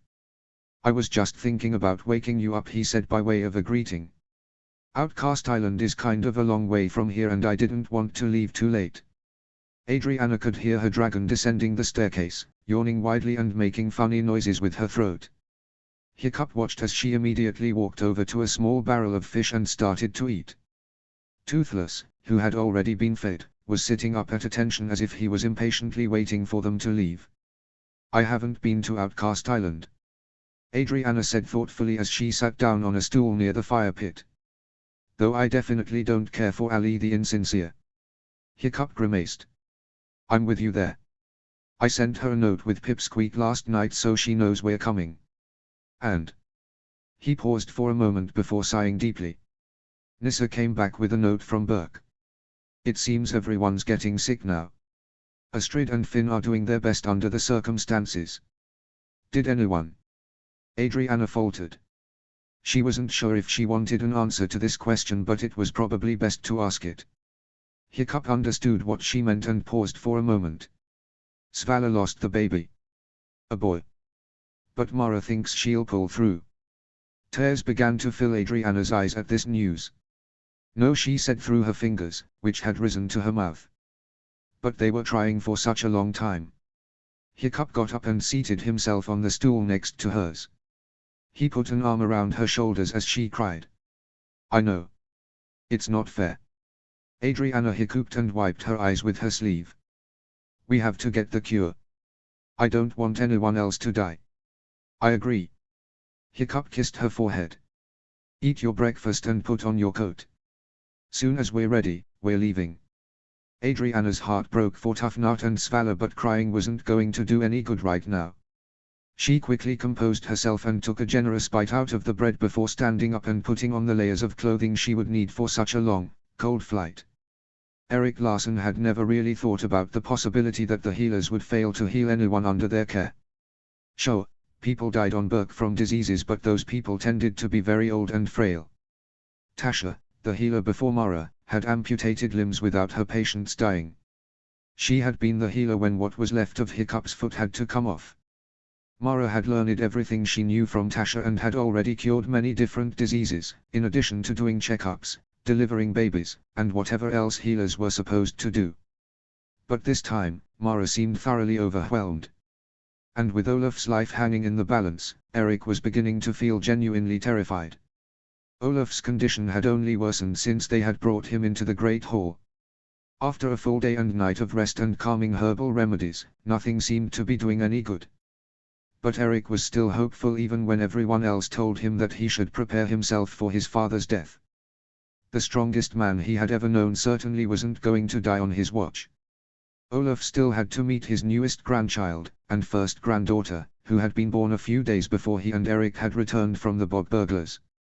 Even Erik hadn't met her yet since Magnus was still recovering on Snoggletog and he'd been preoccupied with seeing Adriana again. Annie. The thought of his best friend made his heart ache. Every time he had needed her for emotional support, she immediately found a way to be by his side through it all. But with his father deteriorating before his eyes, he had never needed her more. He understood why she had to go, but not having her around was agonizing. He had just gotten to see her again after 2 weeks away, which, he realized, was the longest stretch of time they had spent apart in their entire decade of friendship, and now she was gone during what had to be the most stressful time of his life. His blossoming feelings for her aside, he dearly wanted her around to remind him that it was all going to be okay. Then again, he thought as he looked around the hall, maybe those would be empty words. True, some of the younger Burkians who had been infected were slowly healing on their own. But the elderly and disabled only worsened as time went on. Erik's heart broke for the youngest victim of the disease as he watched Tufnut hold his wife, who still had tears spilling down her face. Erik had heard everything that had happened the previous night.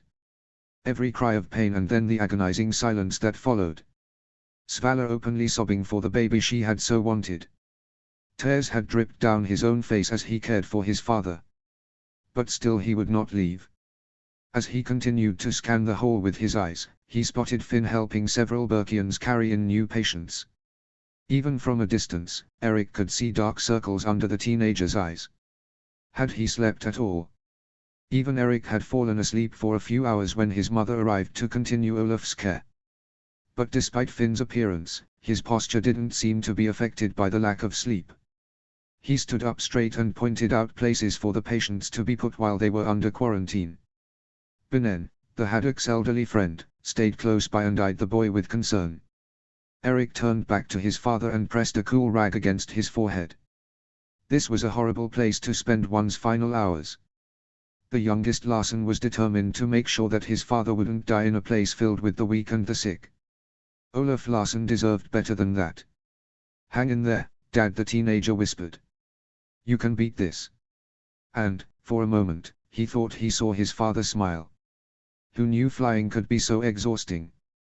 Her back hurt from slouching, her feet hurt from the stirrups, her legs hurt from dangling to relieve her feet from said stirrups, her elbows hurt from resting on Lily's horns, and her back end hurt from sitting for countless hours. First thing she'd do once she'd get home, well, the second thing after checking in with Erik of course, would be to put in an order for a new saddle made specifically for long trips. This new saddle would have at least 3 layers of padding for her bottom and lower back. Perhaps she'd request some elbow guards to protect her forearms from Lily's bony horns, or maybe even some purple bands to slide onto the horns themselves. After this trip she was positive that she'd never go on a long trip again until she had the perfect saddle for such an occasion. Adriana sighed again for the millionth time that hour. Dusk was approaching and with it came the cold. Thankfully her father had told her to put on her coat in advance. Smoky clouds billowed around them in a hazy atmosphere, which she had enjoyed at first. It wasn't hard to find shapes and images in the clouds and by extension drown in a stream of never-ending thoughts on a topic drawn from the shapes. For a while she'd entertained herself with lots of thinking, but even a hard thinker could grow tired of the silence and overall lack of activity. And she couldn't help but feel at least a little pensive as to their destination. Though she'd never been to Outcast Island, her prior experiences with some of the people who'd visited Berk a year and a half prior weren't exactly her closest friends. Then again, they weren't to be there for very long. She knew her father would work quickly to find the ingredients they needed and they'd leave as soon as possible. As far as she knew, he didn't have a great relationship with the outcasts either. However, it would be late by the time they'd arrive. There was no telling what mood Ali the insincere would be in at their intrusion and it wasn't likely that she'd offer them a house to stay in for the night. Not everyone was as generous as Kamikaze had been, so they wouldn't expect anything different. A loud sniff and hot exhale blew her hair off to one side, and Adriana angled her head up at Toothless to give him a straight-faced expression. The Night Fury chortled at her impassivity, gliding to eye level with Lily. The monstrous nightmare gave a wiggle of excitement when Toothless gave her a questioning growl. She seemed to be excited that the silence was being broken after so long. "Toothless, you're disturbing the peace." "Ow." Hiccup remarked flatly when Toothless smacked his thigh with an ear plate. Adriana giggled and realized for the first time that her father was laid back in his saddle, an arm wrapped around his head like a pillow as he gazed up at the purple sky, his foot and prosthetic the only things keeping him attached to Toothless. She couldn't help but wonder just how many times he'd fallen off of his dragon to be so nonchalant about the danger. She herself had only fallen off of Lily once before, and that had been a frightful incident. "Comfortable?" Adriana asked him as she leaned back into her saddle with an unsatisfied grunt. Hiccup hummed quietly. "Yes." "Good." "I'm not." Hiccup chuckled. "I'm sorry." "No, you're not. You've got the best seat." "The best seat?" Adriana looked upwards at the clouds. "Am I hearing an echo?" "Ha ha." Hiccup made a face as she stuck her tongue out at him. "Careful, I just might have to pull that out." Adriana snorted. "Please, what would you do without hearing my soft, sweet voice every day? You could still make noises. Communicate dragon style." Hiccup chortled at her overall look of disgust. "No, I'm afraid I have enough social issues as it is, thank you." PSH. Hiccup shook his head, looking up to the skies once more. "Society is overrated." "I don't know." Adriana looked around at the vast expanse of nothing all around them. "I kind of miss it." Hiccup took in a deep breath of air and exhaled heavily. Adriana looked over at him and was surprised to see a nostalgic look on his face. "Sometimes," he began quietly, "I miss the good days when I was younger. Not a lot of responsibility, nowhere super important to be." Adriana snorted and he narrowed his eyes at her for a moment. Just a boy and his dragon, traveling the oceans and lands, searching for dragons and studying new dragons, trying new tricks. He abruptly ended in a shrug. "Then we happened." Adriana murmured, but it carried in the wind so he heard. She saw him sit up out of the corner of her eye and lean over Toothless' head to see her better. "And it's the best thing that ever happened to me. Me and your mom." He smiled wide and she knew it was the truth. "If it weren't for you and your brother, I think I'd still be doing stupid things while thinking there were no consequences." "Ah, so we were the final straw then." Adriana spoke before thinking and then bit her tongue. Sometimes her brain just decided to be awkward and dumb.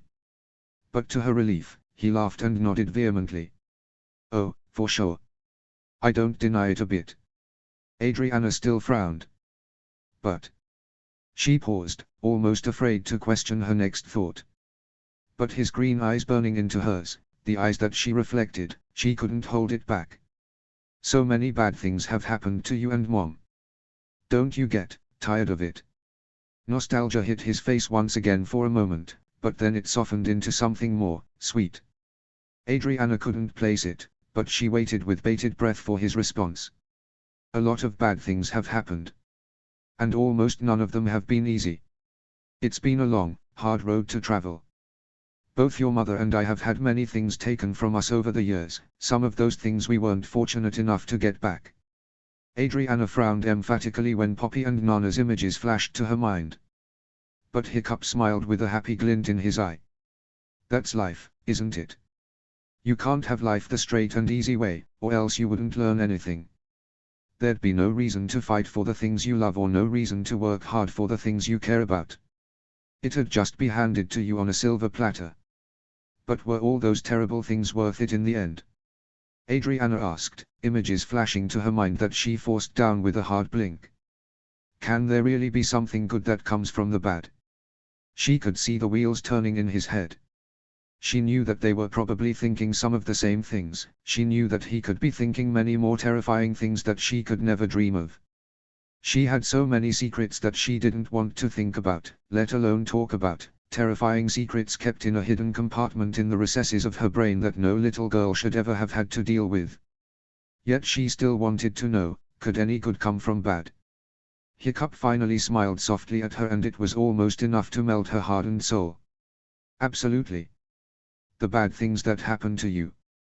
Toothless gently glided closer as if reading his mind, and Hiccup gently reached out to rest his hand on Adriana's. Can build you, but they will never define you. Sure, there's scar tissue that comes with any wound, but so does healing. It's a process, a part of life. Bad things happen to good people all the time, Addy.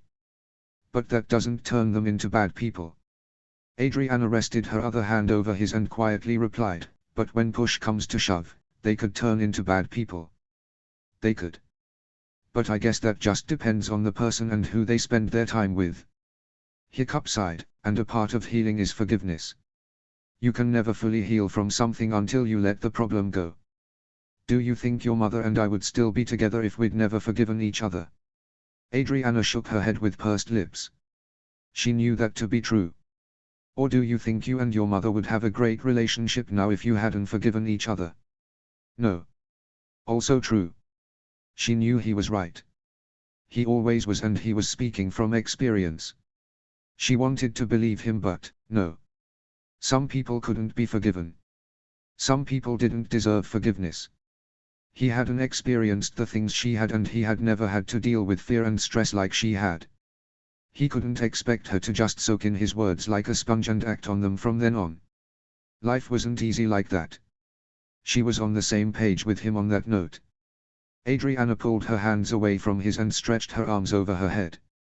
She finally sighed with a heavy slouch and frowned at him. Are we there yet? Hiccup blinked at the sudden change in conversation and wondered how they'd even gotten to such a serious topic. But he was glad they'd had it. She had asked some good questions there and seemed pretty receptive to his answers. That had to be a good thing, right? Facing forward and taking a few glances up at the now darkened sky, Hiccup replied, "We'll be there in about an hour." Yuppie. I know these two are getting tired as it is, but maybe if we pick up the speed a bit we can make it in around 40 minutes.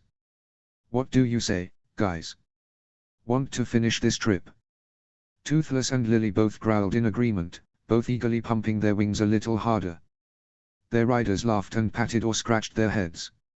All right then, bundle up. No falling. Adriana scowled. Hey, I haven't fallen off yet all this time. You've fallen off your dragon more times than I have in my entire life. Hiccup snorted. Intentional falls don't count. Oh, that's right, you're just falling with style when you do that. The dragons chortled with laughter at Hiccup's deadpan expression. If anyone thought these two weren't related, there was something seriously wrong with them. All right, Miss Smartypants, buckle up. Last one to Outcast Island takes care of our stinky boots. Hiccup snapped Toothless' fastest gear into place and they took off in a swooping dive. Hey, no fair. Adriana shouted after them. Come on, Lily. Surely the children are always better than the parents. Swooping and diving, barrel rolling and twisting and turning. Adriana and Lily kept up with the duo fairly well considering they were the master team of the archipelago when it came to bonding dragons and humans. But by the time they reached the outskirts of Outcast Island roughly 45 minutes later she couldn't feel her face, fingers or toes. A watchtower blazing with a fire pit caught Hiccup's eye and he and Toothless led the girls toward it. A sentry with a hairy mustache under a big, warty nose shouted at them to halt. Along the watchtower's length, a legion of 30 men poised with crossbows armed and ready. Oh there, what's your business here? Hiccup halted Toothless in midair and called down toward him. Chief Haddock of Burke, here on special business with your chief. Permission to proceed. Who's that wit ya? This is my daughter, accompanying me. Just chief and heir. Daughter only. My heir's at home. Adriana groaned internally at the comment yet kept her face placid. Just the daughter, everything always had to do with being the heir. If she were younger than Finn by a few years, or even 1 year, she'd understand and wouldn't be bothered as much. But seriously, they were the same age, mere minutes apart. Did it really matter? Despite these swirls of annoyed thoughts, She wished the man would just let them pass so she could touch sweet earth again. She eyed the soldiers' crossbows warily, willing them to lower the weapons with her mind as some characters in her books could do. The sentry looked up at her father with a blank face before he lit up with recognition. "Oh yes, the one with the twins, eh?" "Yes," Hiccup replied curtly, trying to remain civil. "Permission to land?" "It's been a long flight. One more question and I'll leave ya be." "How long will ya be staying at Outcast Island for?" "I hope to leave in less than a day, though I will need to speak with your chief on the matter." "Alright then, I don't see any reason not to let ya pass. You're clear, enjoy your stay at Outcast Island." The sentry ordered his soldiers to finally lower their weapons and waved the Burkians on. Toothless and Lily wasted no time in swooping past, the Night Fury giving the sentry a final growl of dissent as he passed. Adriana frowned once the watchtower was far behind them and Outcast Island loomed ahead of them in all its dank and dusky grandeur. "Why didn't they ask why we're here?" Hiccup shrugged indifferently. "He doesn't seem like the sharpest knife in the drawer. If I hadn't sent a letter to Ali ahead of time it would be a much bigger deal for us to show up." "True." Adriana eyed the cloudy waters below with a disgusted scowl. "This place seems very... Try to be tactful. Clean. Could be better." Hiccup snickered in his saddle beside her.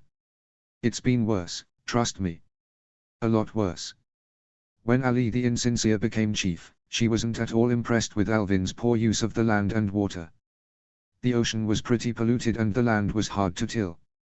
But over time, she's made some legitimately good choices for the village here. They've got a nice agricultural system going now and eventually the fish have started to come back in, so they don't have to go as far out to sea to fish. I'll give credit where it is due, she's done a fine job in that regard." Adriana hummed in surprise. She wouldn't think Ali to be one that cared much about things like agriculture, but the more she thought about it, nobody could lead a village without taking proper care of them. And you couldn't have legitimate followers if your people weren't too fond of you due to poor choices in leadership. "Stay close," Hiccup warned as Toothless took a hard turn left to avoid a crag in the rocks. "The rock formations aren't as spread out as they are at home, and the people here are kind of skittish. They wouldn't just fire then aim at someone, would they?" Adriana asked hopefully. "An outcast will always be an outcast, Addie. Rules almost mean nothing out here. You feel threatened by someone, you shoot and ask questions later. And you brought me along for this mission, why?" Hiccup frowned. "I seem to recall you wanted to come when I asked. Besides, I had no intention of coming here in the first place. This was just on the list Kamikaze gave me." Toothless rumbled in uncomfortable agreement. Adriana looked around the hazy land around her with a furrowed brow. She remembered the story of her father and Snotlout being trapped on Outcast Island when they were teenagers. And the story of his and Toothless kidnapping. Oh, and Poppy's kidnapping and rescue. "You've been here way too many times for bad things." Adriana raised her eyebrows at him. "You and Mom should take a dream vacation here sometime. I'm sure they've got some nice areas." Her father turned to her a cheeky grin. "Thanks, but I've had enough of adventures here." "I didn't say adventures. I said vacation. Weren't you listening?" "Yes, and since when have I ever had a vacation?" Hiccup inquired with a serious air. "I think the first 15 years of my life were boring enough to compensate for my utter lack of vacation time now." Adriana giggled and punched him in the shoulder fondly. Hiccup looked at the offended limb and then up at her with mock disapproval.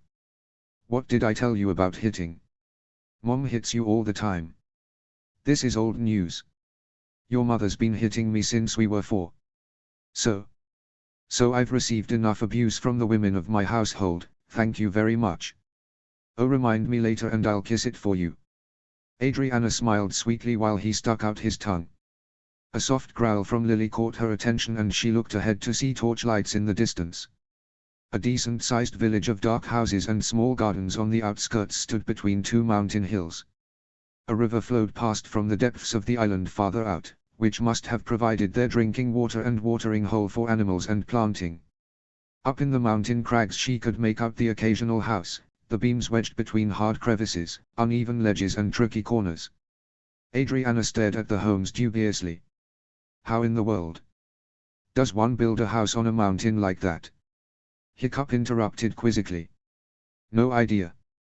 I can't say that in all of my adventures that was one of my questions to ask Alvin. I don't imagine so. I admit that it's interesting, albeit a little crazy. Almost like a completely different culture.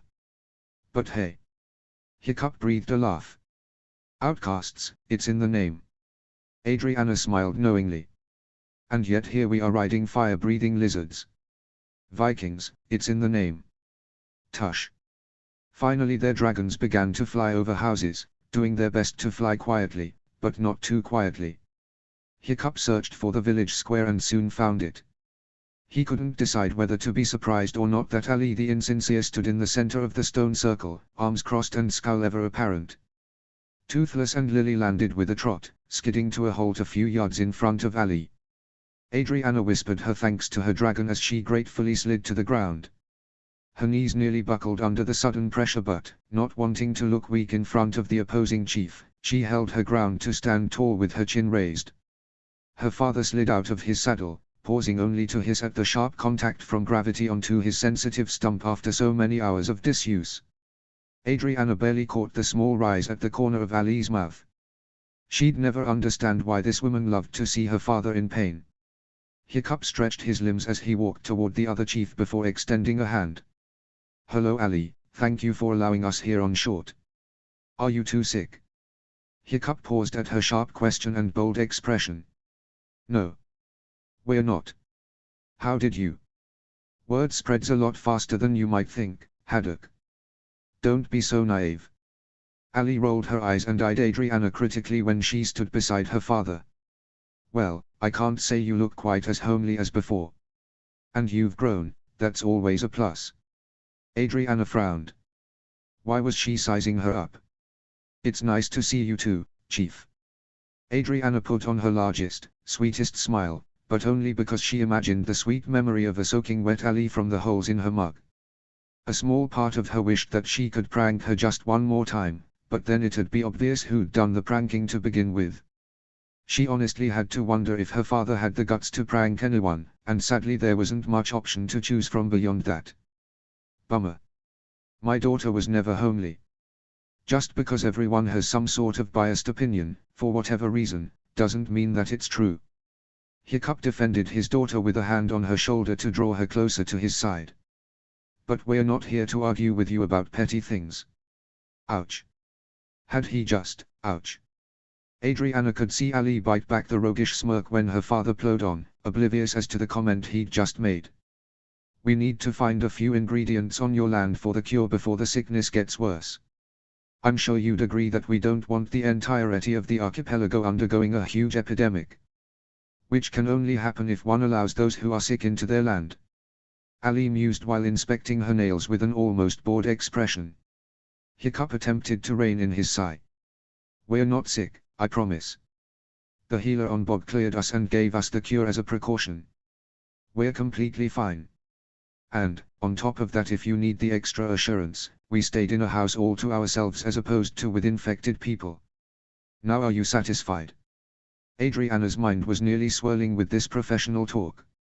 She was exhausted, hungry and tired, and very much unused to listening to her father's chief lingo. Why couldn't they just talk like normal people? Ali snorted. I'll be satisfied when you get your tails off my island. But I won't be unreasonable. Good. Hiccup hesitated, his eyes catching on a few people walking nearby. Adriana followed his gaze to see a woman and her teenage son, an elderly couple and one man walking alone with a sword on his shoulder.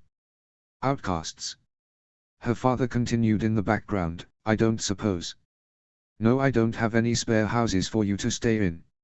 If you didn't come prepared. Lucky for you, we did. No need to offer any services, don't worry.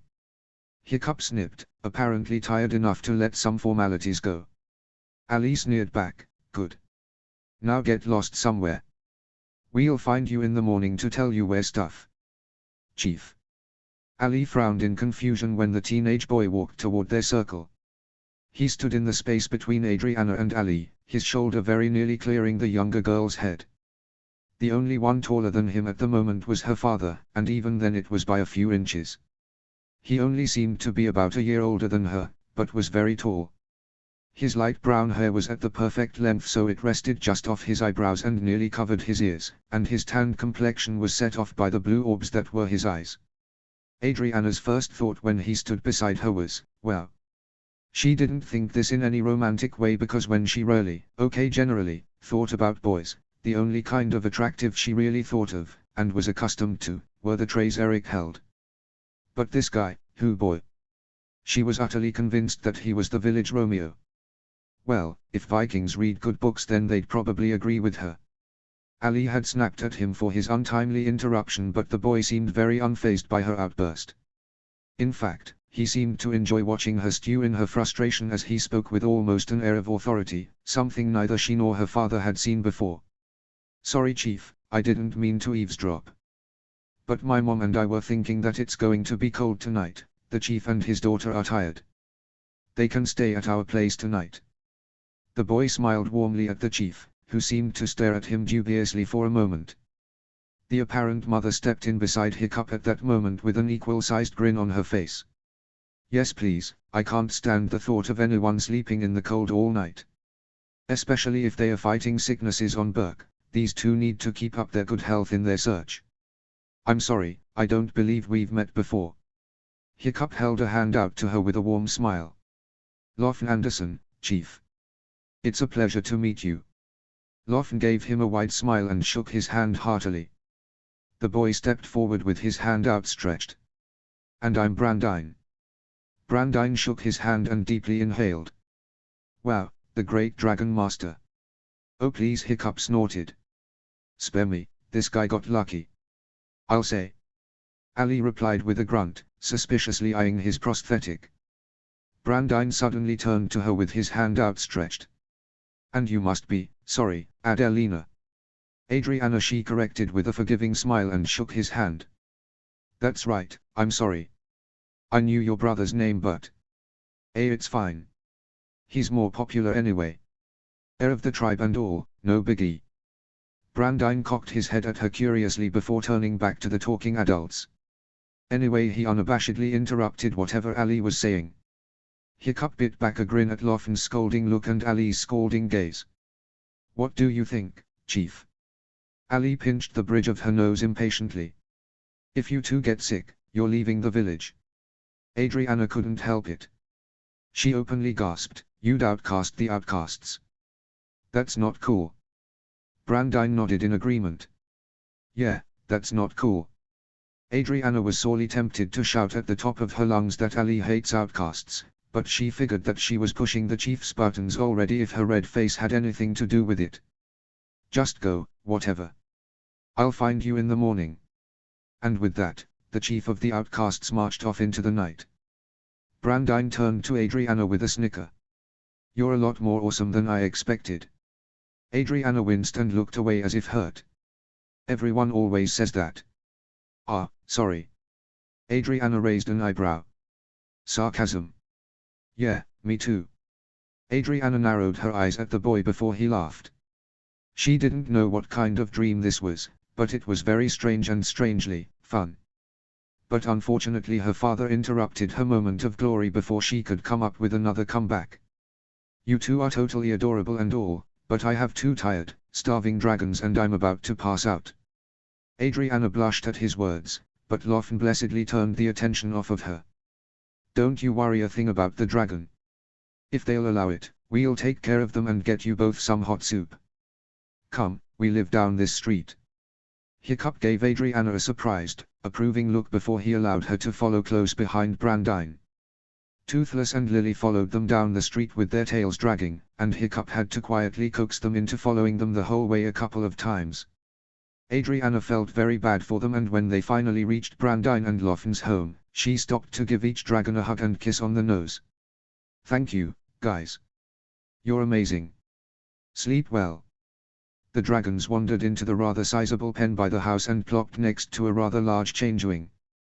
Brandine sauntered forward and patted it on the nose. It's all right, Sid, he said in a rather gentle voice. They're friends. Interesting name. Hiccup commented as the dragon called Sid finally decided that the two strangers weren't hostile. Oh yeah, I've had him forever. Brandine hurried forward so he could open the front door for them. He used to be this tiny little thing with the loudest bark. Drove us all nuts. So I named him Sid. Small yappy dragon. Hiccup laughed. Can't say Toothless name came from anything accurate. Yeah. Brandine remarked wryly as he looked out the window to catch a glimpse of the Night Fury's fangs hanging over his scaly lips. Accurate all right. Hiccup turned to face the teenager. Hey, thank you for offering us a place to stay. Addie's exhausted and at least one night somewhere warm will be good for her. I really appreciate your kindness. You two can sleep in our rooms. Lawton said cheerfully. We'll sleep down here. Oh no, I don't want to imp. It's no imposition, the mother insisted. We've got a nice warm fire and plenty of blankets and pillows. We're fine down here.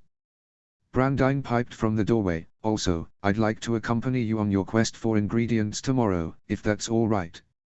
Hiccup shrugged. It's up to your chief, in all honesty. We'd appreciate the willing hands all the same. She won't care. Brandine rolled his eyes. Long as it doesn't get in her way, she couldn't care less what anyone does around here. It's getting late, Brandine, why don't you show Adriana to your room? Lawton gestured to an old but very sturdy staircase to their left. Right this way. Brandine allowed the girl to proceed first before following her up the staircase. It's not much but it's comfortable. I'll try not to turn it into a girl's haven. Adriana quipped with a smile. Don't believe her. Hiccup's voice wafted up the stairs. You'll be lucky to only find flower petals in your sheets.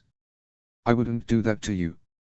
Adriana said as Brandine opened his bedroom door for her. It's just the one night. And I left my flower petals at home. Eh? Brandine grinned cheekily. I wouldn't mind if you did, he winked at her and, before she could respond, immediately turned and went back downstairs. Adriana, amused smile still on her face, turned around and took in her surroundings. Brandine's room wasn't very big and it certainly couldn't be called tidy. Piles of papers littered one corner of the room while a pile of clothes was on the other. They seemed to be clean and Adriana's smile widened as she realized that yet another person had too many things on his mind to do something as tedious as folding laundry. She had a pile of clothes in a corner of her own room back home and her mother was constantly telling her to put it away. Brandine's walls had pictures he'd drawn scattered across it without any real organization. There was also a long sword hanging up above the unused dresser. His bed wasn't made but the sheets appeared to be clean. As the girl sat down on the bed, her limbs started to feel less tense as her weight was removed from them. She unpacked a set of pajamas and was pleased to note that she would be quite comfortable that night as she snuggled into the blankets. Feeling began to return to her face and her fingers as she put on the pajamas, and by the time she was ready for bed, her whole body felt a lot more relaxed than it had been since Snuggletalk. Propping the pillows up so that she could read a book before she went to sleep, the Haddock girl thanked the gods for the kindness of strangers. Maybe the outcasts weren't as bad as they seemed to be. Chapter 10, Obstacles. Chapter text. Bang. Bang. Bang. Bang. Bang. Bang. Bang. Hiccup jerked awake and groaned loudly at the increasing pounds from the doorway on the other side of the door. Throwing the blanket over his head and covering his exposed ear with his hand didn't seem to help much, and when the pounding only seemed to grow louder, he threw the blankets off and strapped on his prosthetic with a pitiful whine. He opened the bedroom door and walked down the hall in time to see Brandine trudge through the living room with his shirt untucked and hair askew. The teenager groggily muttered something under his breath as he opened the door to reveal Ali the insincere. The chief of the outcasts huffed in annoyance.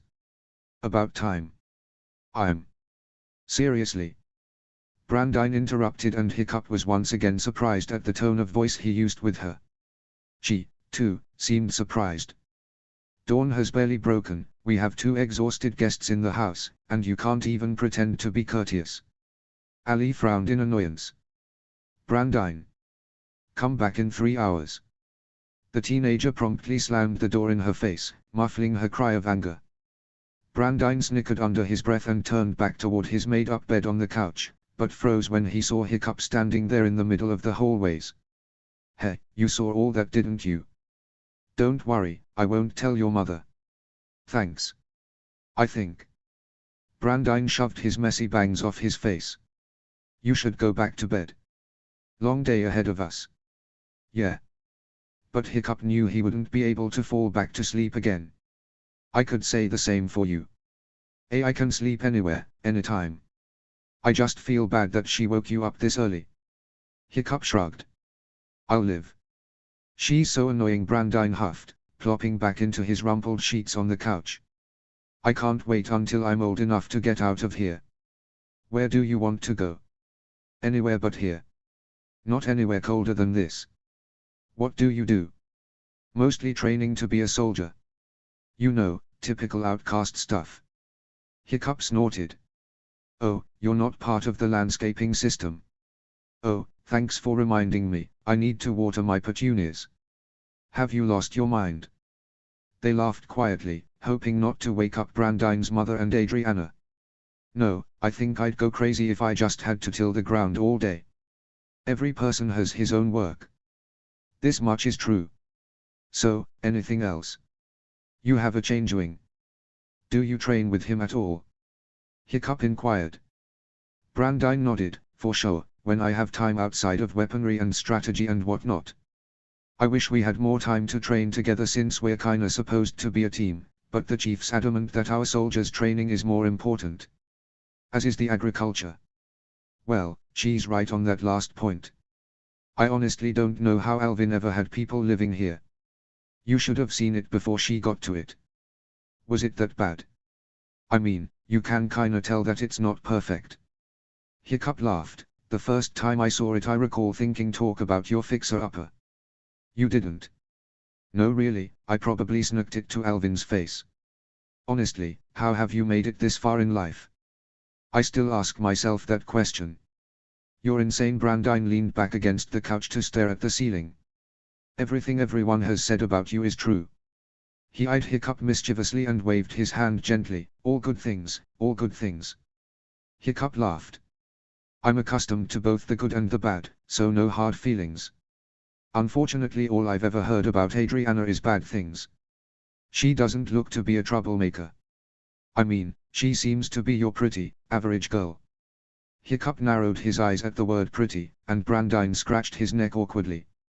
I mean she is pretty, but I'm not like creeping on her or anything. Hiccup laughed. She just had her first kiss a few days ago, so don't get ahead of yourself. That's cool. I mean, I just met her last night. Who was it? Her first kiss. Yeah, what's his name? Why? Jealous of a guy you've never met? No, just curious. Hiccup snorted. His name's Eric. Brandine nodded solidly. Good strong name. As opposed to. Hiccup waved a hand around in circles. I don't know. Hiccup. Brandine threw his hands up. You said it, not me. I blame my parents. That would be the wisest thing. Why did they name you that anyway? Everyone's always wondered. I mean, you've turned out to be pretty sweet. With a cherry on top. Hiccup asked, and Brandine punched his shoulder.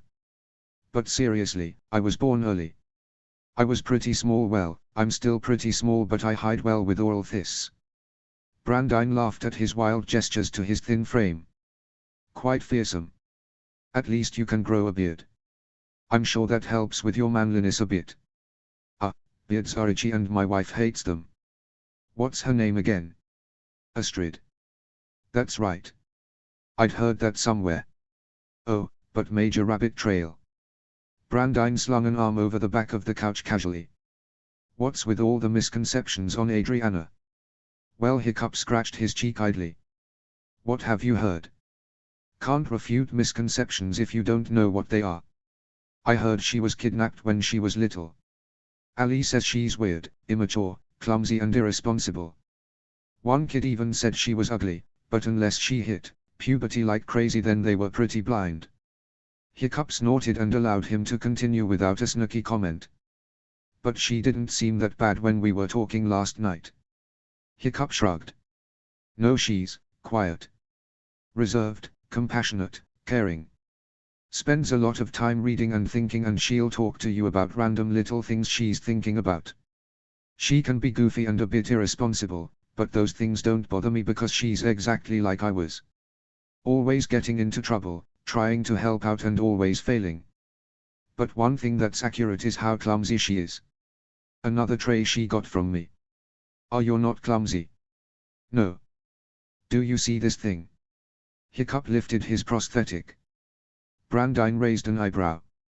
I heard you got into a dragon fight, and unless you tripped into its mouth, I doubt that had to do with clumsiness. Labeling it as a dragon fight would be downplaying it just a bit. And no, that's not how it happened. I was just merely pointing out the fact that I'm clumsier than you might think. Take walking through the woods, for example. You're not going to feel all the tree root and stumps and random pebbles and rocks that you might trip on with your half-metal, half-wood contraption strapped to your leg. Good point. But is that clumsiness genetic? Oh yes, I've always been clumsy. It just got worse with this. Brandine nodded. So, all that to say, she's in fact very normal and just has a lot of preconceived notions about her. Yep. Odin knows why. She doesn't have a lot of friends as it is. What I wouldn't give for her to just feel important. Brandine smirked. I don't know, this Eric person seems to like her. Yeah, he does. Hiccup smiled wide. Probably the one thing that she's ever been blessed with. Aside from the rest of your family, of course. Of course. Brandine stretched his arms over his head with a yawn. Well, I don't see why she isn't more popular. She's cute, she's witty, she's good with dragons and has a freaking monstrous nightmare. I mean, seriously. People should be crawling all over her. I could do without that, but maybe a wee bit more of a social life could do her well. What about your son? Finn, right? Hiccup scoffed. Finn. He's got more of a social life than he can handle. Social butterfly. You have no idea. So he had his first kiss, what, last year then? Hiccup laughed. Ha. Well, to my knowledge, that is probably the first thing Addy's beaten him to. Really? Fabulous Finn doesn't have a hovel of ladies. Yes and no. He kind of has a girlfriend and a crush on another girl, well a woman who's old enough to be his mother. What? Brandine guffawed. What a little player. Well, she's not into him if pinching his cheek and saying he's so cute I could squeeze him is any indication. Hiccup laughed. Anyway, I'm not honestly sure how he's doing in that regard. He's still on the free side of being a teenager. It's his business besides. I won't start getting on his back about that stuff unless he starts being stupid or is pushing 25 and is yet to produce an heir. Produce? Brandine snorted. Like a cow. No, not produce, you know what. Never mind. Hiccup chuckled. Well, we do need a new chief. Though I suppose, if worst came to worst, we could always theoretically appoint Addy's firstborn. What are you doing to my firstborn?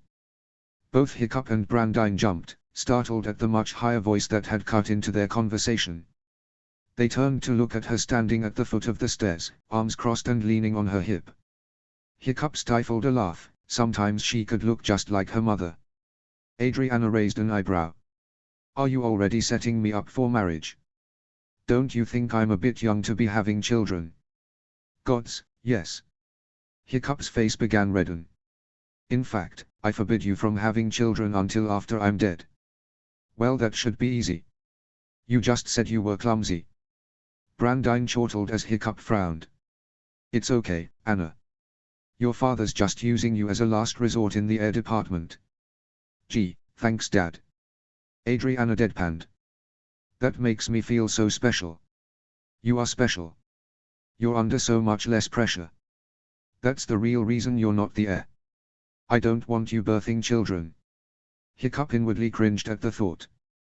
So even if I were the firstborn, you just want to protect me from the trauma of childbirth. Adriana narrowed her eyes at her father. Exactly. Good, someone understands. Hiccup replied through equally narrowed eyes. You have thought of everything. Brandine piped up. Very thorough of you. Remind me to keep my distance from your daughter. Don't want her giving birth prematurely. Hiccup blanched and shuddered in horror. Adriana, however, seemed to find this statement funny. She immediately walked around the edge of the couch and plopped herself next to Brandine, snuggling in with a daring smirk. "Oh no! Oh no!" Hiccup shouted, hopping to his feet and wiggling his way between them. Brandine laughed as he shoved them apart and added, "I think not. Ever. There must always be a minimum of 8 inches between the two of you.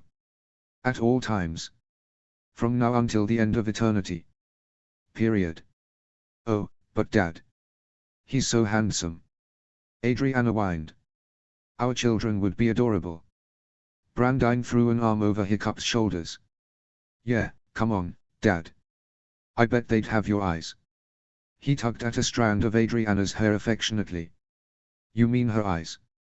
Hiccup raised an eyebrow, quickly slapping Brandine's hand away from his daughter's precious, and now forbidden, golden locks. "I think I like Eric better. He's a bit less cocky. Ah, confidence is attractive. One day you will be mine." Brandine waggled his eyebrows. "I'm flattered, Brandine, but I'm a married man. I'm afraid I must decline your rather generous offer." Hiccup quipped with a giant grin on his face, holding up his hand so that the teenage boy could clearly see his wedding ring. "You know, Chief Hiccup, you are an incredible man and you have gorgeous eyes, but I'm afraid my attraction lies in womenkind." Brandine patted his shoulder. "Womenkind over the age of 18. Hiccup added. "My baby is ineligible." "Wait, now you're deciding the rules of my future." "Thanks." Brandine frowned. "Hey, we could always elope," Adriana suggested cheerfully, enjoying her father's tortured expression. Yeah, I have a change-wing. We could totally disappear into thin air. Ride off into the sunset." Brandine winked at her. "No." Hiccup bellowed. "There will be no eloping, no disappearing, and definitely, absolutely, positively no children."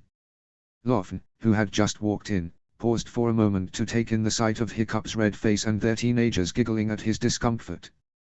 "What in Odin's name is going on in here?" she asked curiously.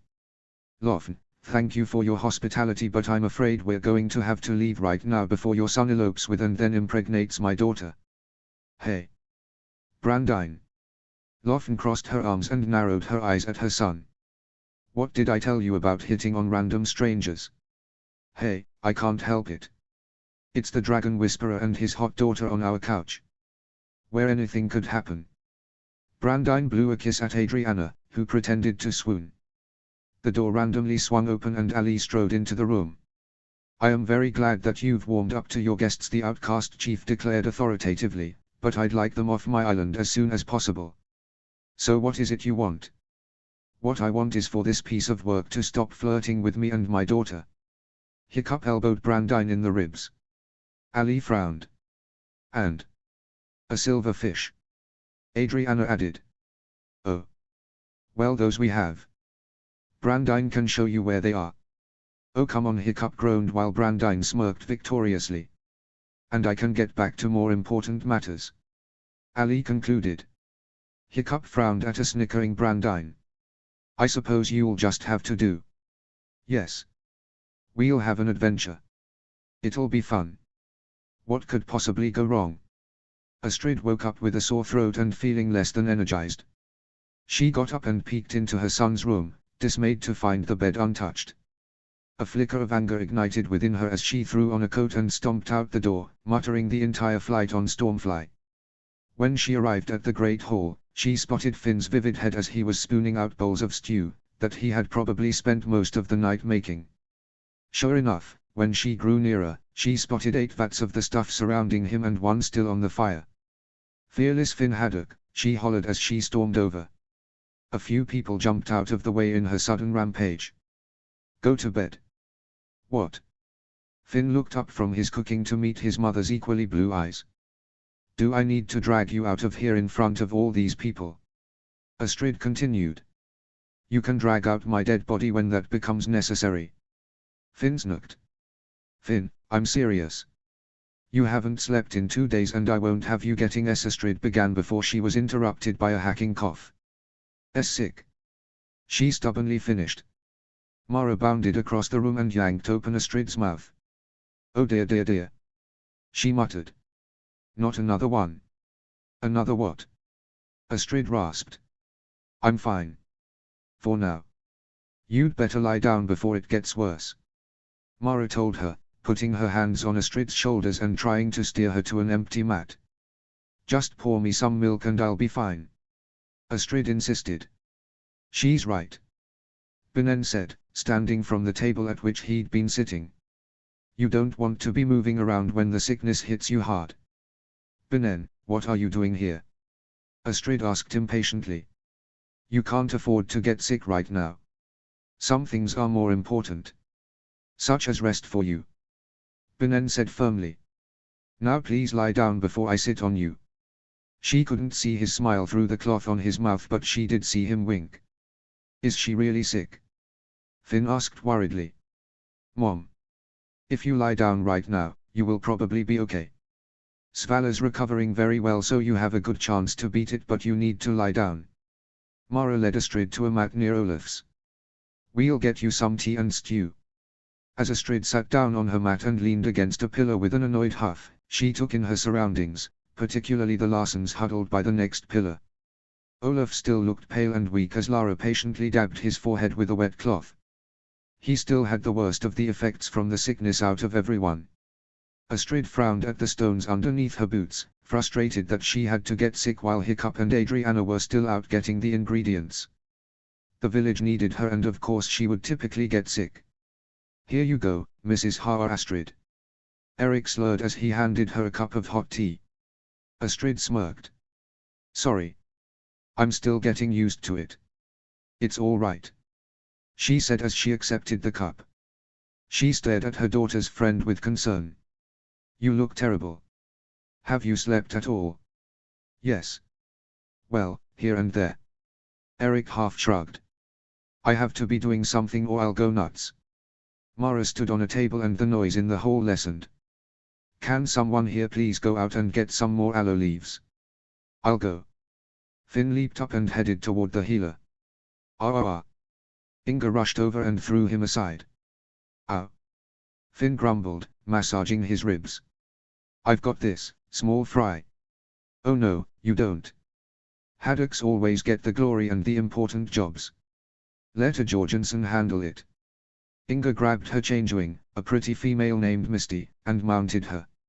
Inga Dolores Jorgensen. Heather bellowed. Finn snickered behind his hand. Put on your coat and your scarf and your hat right this second before you freeze to death out there. Mom, I'll be back in 15 minutes. 20 tops. Inga rolled her eyes but obliged. As she took off, Finn chortled, see you soon, Dolly. Enjoy your teeth, Finn, because their days are limited. Inga growled before she and her dragon sped out of the hall. Ice. Adriana grumbled. It just had to be ice. Couldn't have needed ingredients in the tropics. Nothing is that easy. Brandine sniffed dismissively. Besides, now we have an excuse to cuddle. Back away, dorkface, I have a man at home. Adriana smacked him on the chest. Ah, I could duel him for you. Brandine laughed. Seriously though, we have plenty of blankets if you need a little time to warm up after this is over. Finally he speaks some sense. Hiccup exclaimed cheerfully. So, here, he added as they arrived at a large body of water. This would be the place. Brandine said, getting out the ice fishing equipment. We just need to dig a small hole in the ice, stick a fishing rod in there, and pull her up. You make it sound so easy. Hiccup said as he ventured forward on the ice. It easily held his weight. As Hiccup and Brandine dug into the ice and did their best to create a hole big enough for their fishing rods, Adriana gazed out over the vast expanse of ocean before her. A movement caught her eye. Wait, she called. I see a few over here. She made her way over to the area of the ice where the fish were most visible. Ah, Anna, I wouldn't do that if I were. Brandine began. Addie, wait. Hiccup yelled. Crack. Before she could turn or respond, Adriana plummeted through the ice, her gasp of surprise sucking freezing water into her lungs as she sank. Stupid haddocks. Always like I got this, I'll take care of it, I'll take all the credit for everything that happens but not for everything that goes wrong. Inga grumbled as she flew over the woods. What kind of name is haddock, anyway? It's a fish. And Finn's not even a full fish, just a section of it. She hated the haddocks. Well, hate was kind of a strong word. Loathed. Despised. Detested. Would rather eat a gallon of eels than speak to. Something like that. The 10-year-old barely noticed her surroundings as she muttered dark things under her breath. A gust of wind knocked Misty off course and they were nearly blown sideways. Whoa, she gasped. Better be careful, Misty. Don't want to get lost out here. Daddy would never let me out of the house again. Snowflakes pelted her as they continued their flight to their destination. The wind began to howl and the changeling grew increasingly skittish. It's okay, girl. Inga patted her dragon affectionately. We'll be fine. But the weather seemed to want to dispute that claim. Misty's wings were slammed backwards by a strong force of wind. Inga looked up just in time to see snow-covered branches coming down on top of them. Her squeal of surprise was drowned out by the heavy wind and she felt her body thrown sideways. The last thing she felt before she blacked out was the sensation of weightlessness. Then there was only darkness. Chapter 11, An Unlikely Hero. Chapter text. Addy. As Hiccup ran as fast as he could toward the hole in the ice where his daughter had been standing moments before, every story he'd ever heard about people falling through ice into frozen water flitted into his mind. His heart stopped as he remembered that few of them had a happy ending. He heard several loud cracking noises before his own body fell beneath the water's surface. The world suddenly went silent as it felt like his body was torn apart by the freezing water around him. Everything in his brain told him to curl up to conserve heat, but his little girl was far more important. Desperately trying to ignore the stabbing chill around him, he reached out and, after a few kicks of his legs and swings of his arms, he caught his daughter around the middle. He immediately swam upward and felt his hand burst through a tiny sheet of ice at the surface. Brandine pulled him and Adriana out of the water as Toothless tried to blow hot air on them without melting the ice beneath them. You okay? Brandine asked the barely conscious hooligan chief. Ad-dee-dee-dee-die. Hiccup mumbled groggily as he leaned over his daughter. See, come on. Brandine looked at the haddock girl, who now seemed to be coated in a layer of ice. Her arms were clasped tightly around her chest and her mouth was open, but no movements came from her, nothing to indicate that she was still alive. Breathe. Hiccup muttered as he blew into her slack jaw and tried to push on her stomach. Ignoring her freezing father, the teenager crawled over and shoved him out of the way. Hiccup yelled indignantly but stopped as he watched Brandine use his fingers to pry Adriana's mouth open a bit further. The teenager then took a deep breath and blew into it. He moved down and applied pressure to her stomach. Come on. He muttered as he moved his way back up to her mouth. Brandine repeated the actions a few times, his mind racing as he tried to remember exactly what he'd seen a healer do for a similar patient years ago. Finally, the girl spat out the water that had been in her lungs and lay limp on the ice, her chest rising and falling and her limbs shivering but still very much unconscious. She's okay. Brandine called to Hiccup. But we better get her back to the house. Sid bounded over and helped Brandine mount him while also holding the haddock girl. But Hiccup wasn't about to let his daughter out of his sight. He crawled over and reached out, trying to take her from the boy. Whoa, hey, you should be headed back. I've got her. Brandine protested but Hiccup paid him no heed.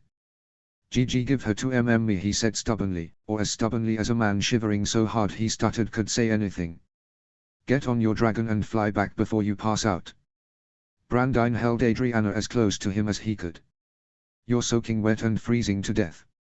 You'll just make her colder. Now, Brandine. Hiccup barked, his glare almost as cold as the water. Hiccup. She's my daughter. Hiccup reminded him as he held out his arms.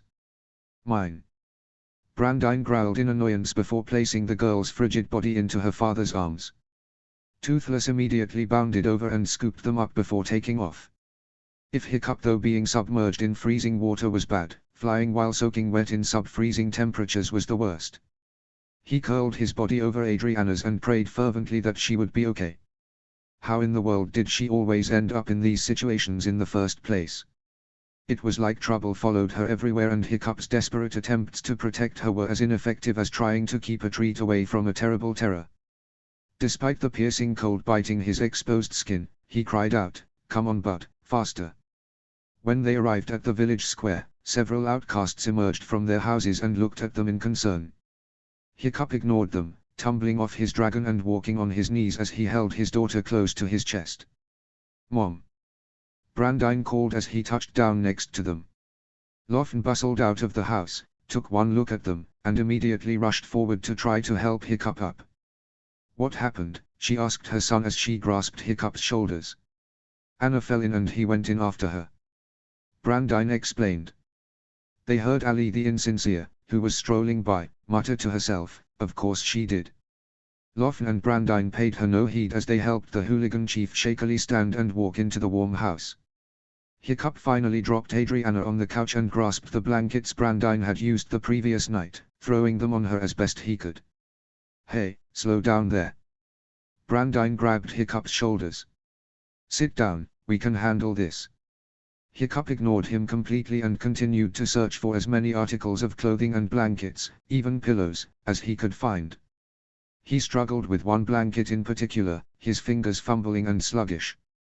He shook his head to focus but felt his body slowing down rapidly. He fell to his knees next to her and touched her cheek with an equally frozen hand, sighing when it appeared to be just as cold as before. Finally forcing the last blanket he could find into the shape he wanted, he wrapped its long ends around Adriana's head and tucked it under her chin with blue, shaking hands. Only her face could be seen through the bundle surrounding her, but he finally sighed in contentment. Surely she'd be okay with these many layers on and around her. Suddenly exhaustion washed over him and he closed his eyes, slipping out of consciousness with his forehead resting against Adriana's chin. Vidar and Dustin Jorgensen were a force to be reckoned with. All the grown-ups liked to call them the new dynamic duo for destruction, second only to the Thorsten twins.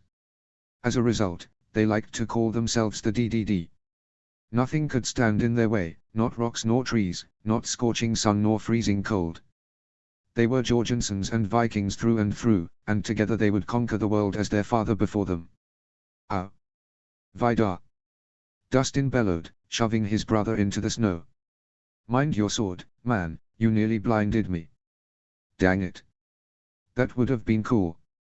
Vidar grumbled as he stood back up. Dustin stepped up to his twin nose to nose. "What was that?" "You heard me, Dusty." Vidar straightened, his black hair standing on end from under the rim of his helmet. "If you had one less eye then I'd beat you more often." Dustin's face reddened and he clutched his wooden sword in his hand tighter. "I told you not to call me that." "Hey, what's that on your helmet?" Vidar narrowed his eyes and swiped his fingers along the rims of his twin's helmet. He inspected his fingers and then harumphed, "Oh, of course, silly me. It's just a little, Dusty. That's it. This means war." Dustin raised his sword arm high over his head and cried, "Ah! Ah!" Vidar met his sword midair, both screaming horrid war cries that made the terrible terrors fly for cover. Sweat poured, eyes blazed, feet shuffled and wooden swords clashed. Snow flurried around the 8-year-olds' ankles as they slashed and thrust. The sounds of their epic battle rattled off the walls of their neighbors' houses and carried into the nearby square. A fierce battle it was, the victor sure to obtain the wondrous riches of his superior execution of battle skills. Surrender was unacceptable, defeat was inevitable for one. Only one could prove himself victorious at the bitter end of such a gruesome battle. At last, Vidar smacked the edge of his sword on Dustin's hand. The boy dropped his sword with a yelp and Vidar slid his blade onto his neck. At last, victory! Vidar crowed in triumph, grinning as wolfishly as his father. "Any last words, peasant?" Dustin sneered. "I've nothing to say to you, fiend. Except that you are a worthless pig whose scum is not worthy on the sole of my shoe than in my sight. Kiss my boot." Vidar pressed the blade tighter against Dustin's neck. Dustin closed his eyes reverently. "I would rather die. Ah, but such a waste to spill the blood of mine enemy so mercifully." Vidar cried, mournful hand resting against his chest. Then he shrugged. Oh well. Die. Da. Dustin fell to his side in the snow, feigning death. His mortal enemy, his brother, stood before him, nodding in pride with a high chin. Taste the defeat. I am the ruler of all of the archipelago. And nothing can stand in my way. Mwahahahaha. Vidar shouted to the rooftops, reveling in his his supremeness. Dustin suddenly sat up from the snow with a raised eyebrow. Well, that's obnoxious. Vidar scolded. You're supposed to be dead. I don't want to be dead. What if I choose myself to live forever? You can't do that. I just did. I am the forever living Viking. You cannot kill me. Taste the defeat now, your worship. Oh, I'm going to tear you to pieces. A sharp whimper cut through the young boy's play.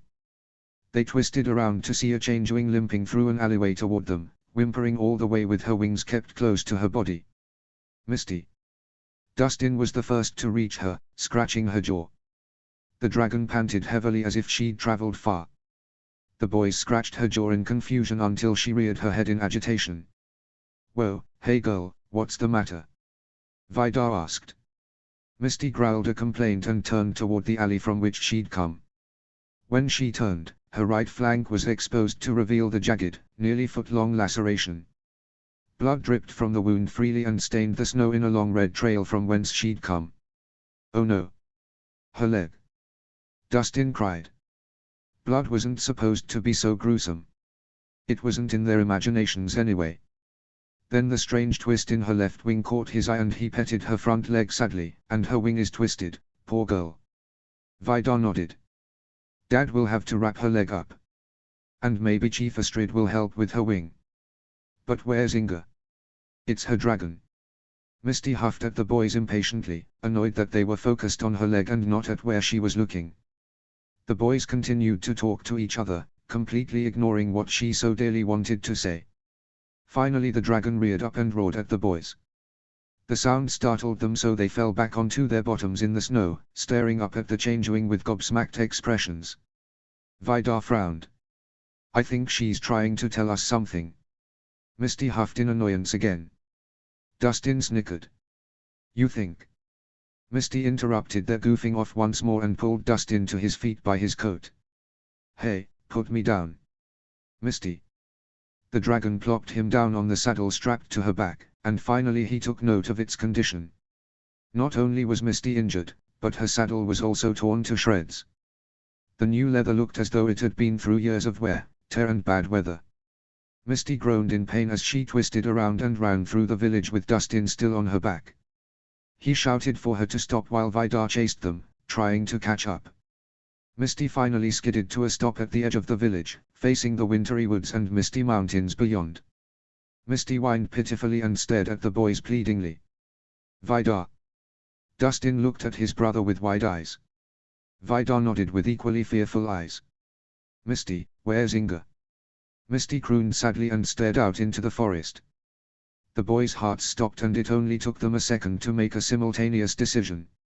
They had to find their father.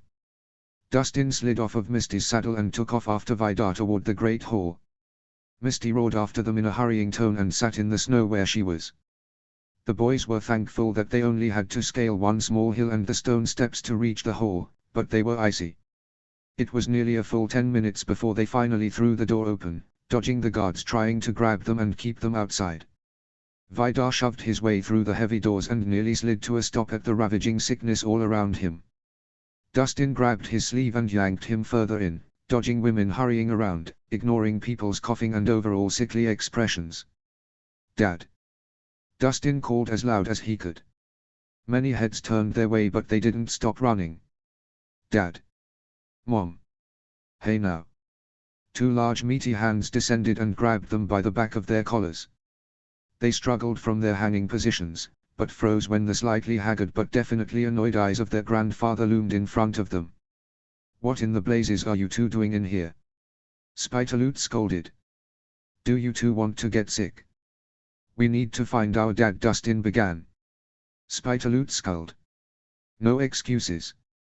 This is no place for playing games, Vidar struggled again as his grandfather began to shove them towards the doors. It's no game, Grandpa, honest. What will your sick friends think when they see you flaunting your good health? Grandpa, this is serious. Not another word, now out with you. A firm hand on Spitaloot's shoulder stopped him in his tracks, and Snotlout stood before them with an equally stern expression. What did your mother and I tell you, boys? Dustin sighed. Dad, I don't want you to get sick. Dad, it's not about us. Vidar argued. It's about.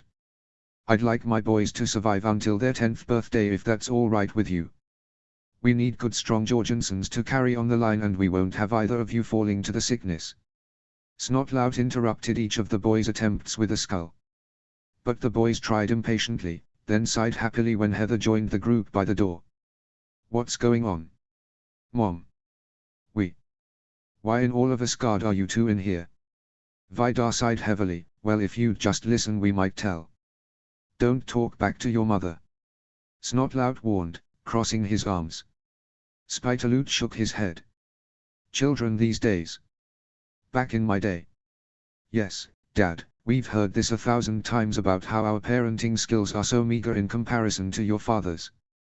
But hey, the bad had to start somewhere. Snotlout patted his father's arm.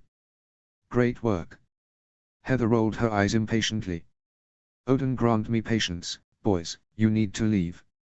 Right now. Mom, seriously, we have to tell you something. Dustin yelled. Out now, boys. Heather turned to Snotlout questioningly as she nearly shoved them toward the door. Is Inga back yet? The boys nearly tore out their hair. They both whirled around, faces turning red in anger at the adults. That's what we've been trying to tell you. Dustin shouted. For a moment the adults stared at them in confusion before Vidar continued. Misty came to us by the house and she has a big cut on her leg. Yeah, and she took us to the edge of the forest and kept whining real sad. Dustin finished. The adults were quiet until Heather gently said, Boys, tell us the truth. The twins frowned. We are.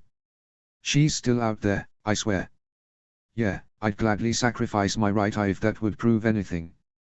Vidar straightened and Dustin raised an eyebrow at him quizzically. Heather scowled.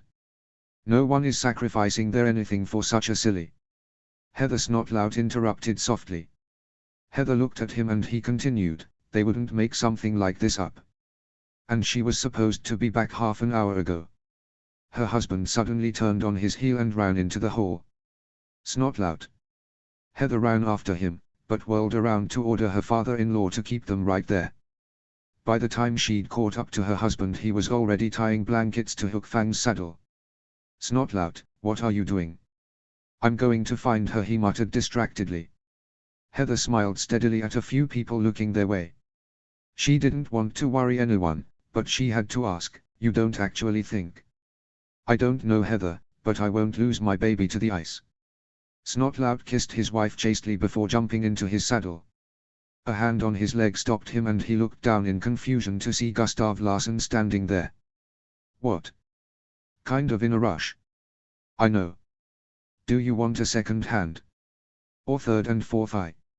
Snotlout narrowed his eyes at the young man, glancing at his family sitting on their pallets nearby. Shouldn't you stay with your family?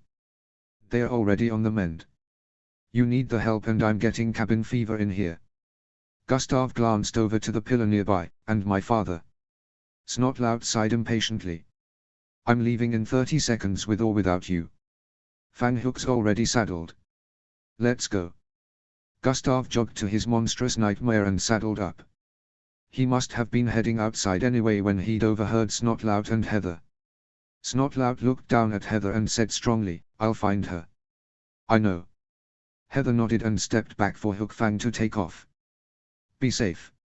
Safety's overrated. Snotlout called before he disappeared. The great hall doors quickly closed behind them and they were hit with a vast difference in temperature. Snotlout and Gustav dove toward the edge of the village in search of Inga's changewing.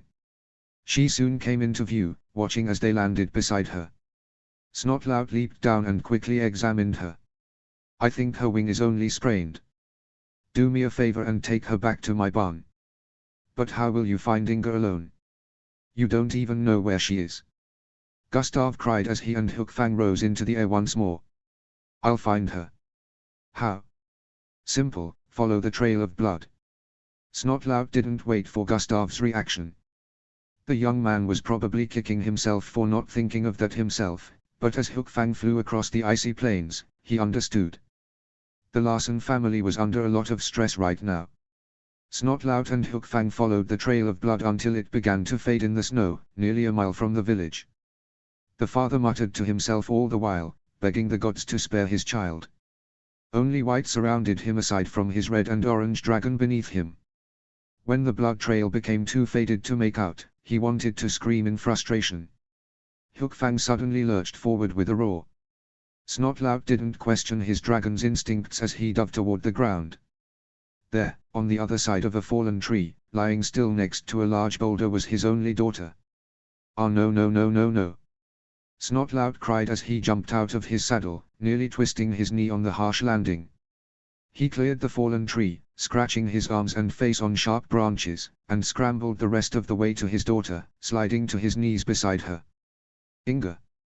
He gently picked her up and cradled her to his chest, checking her pulse and mouth for breathing.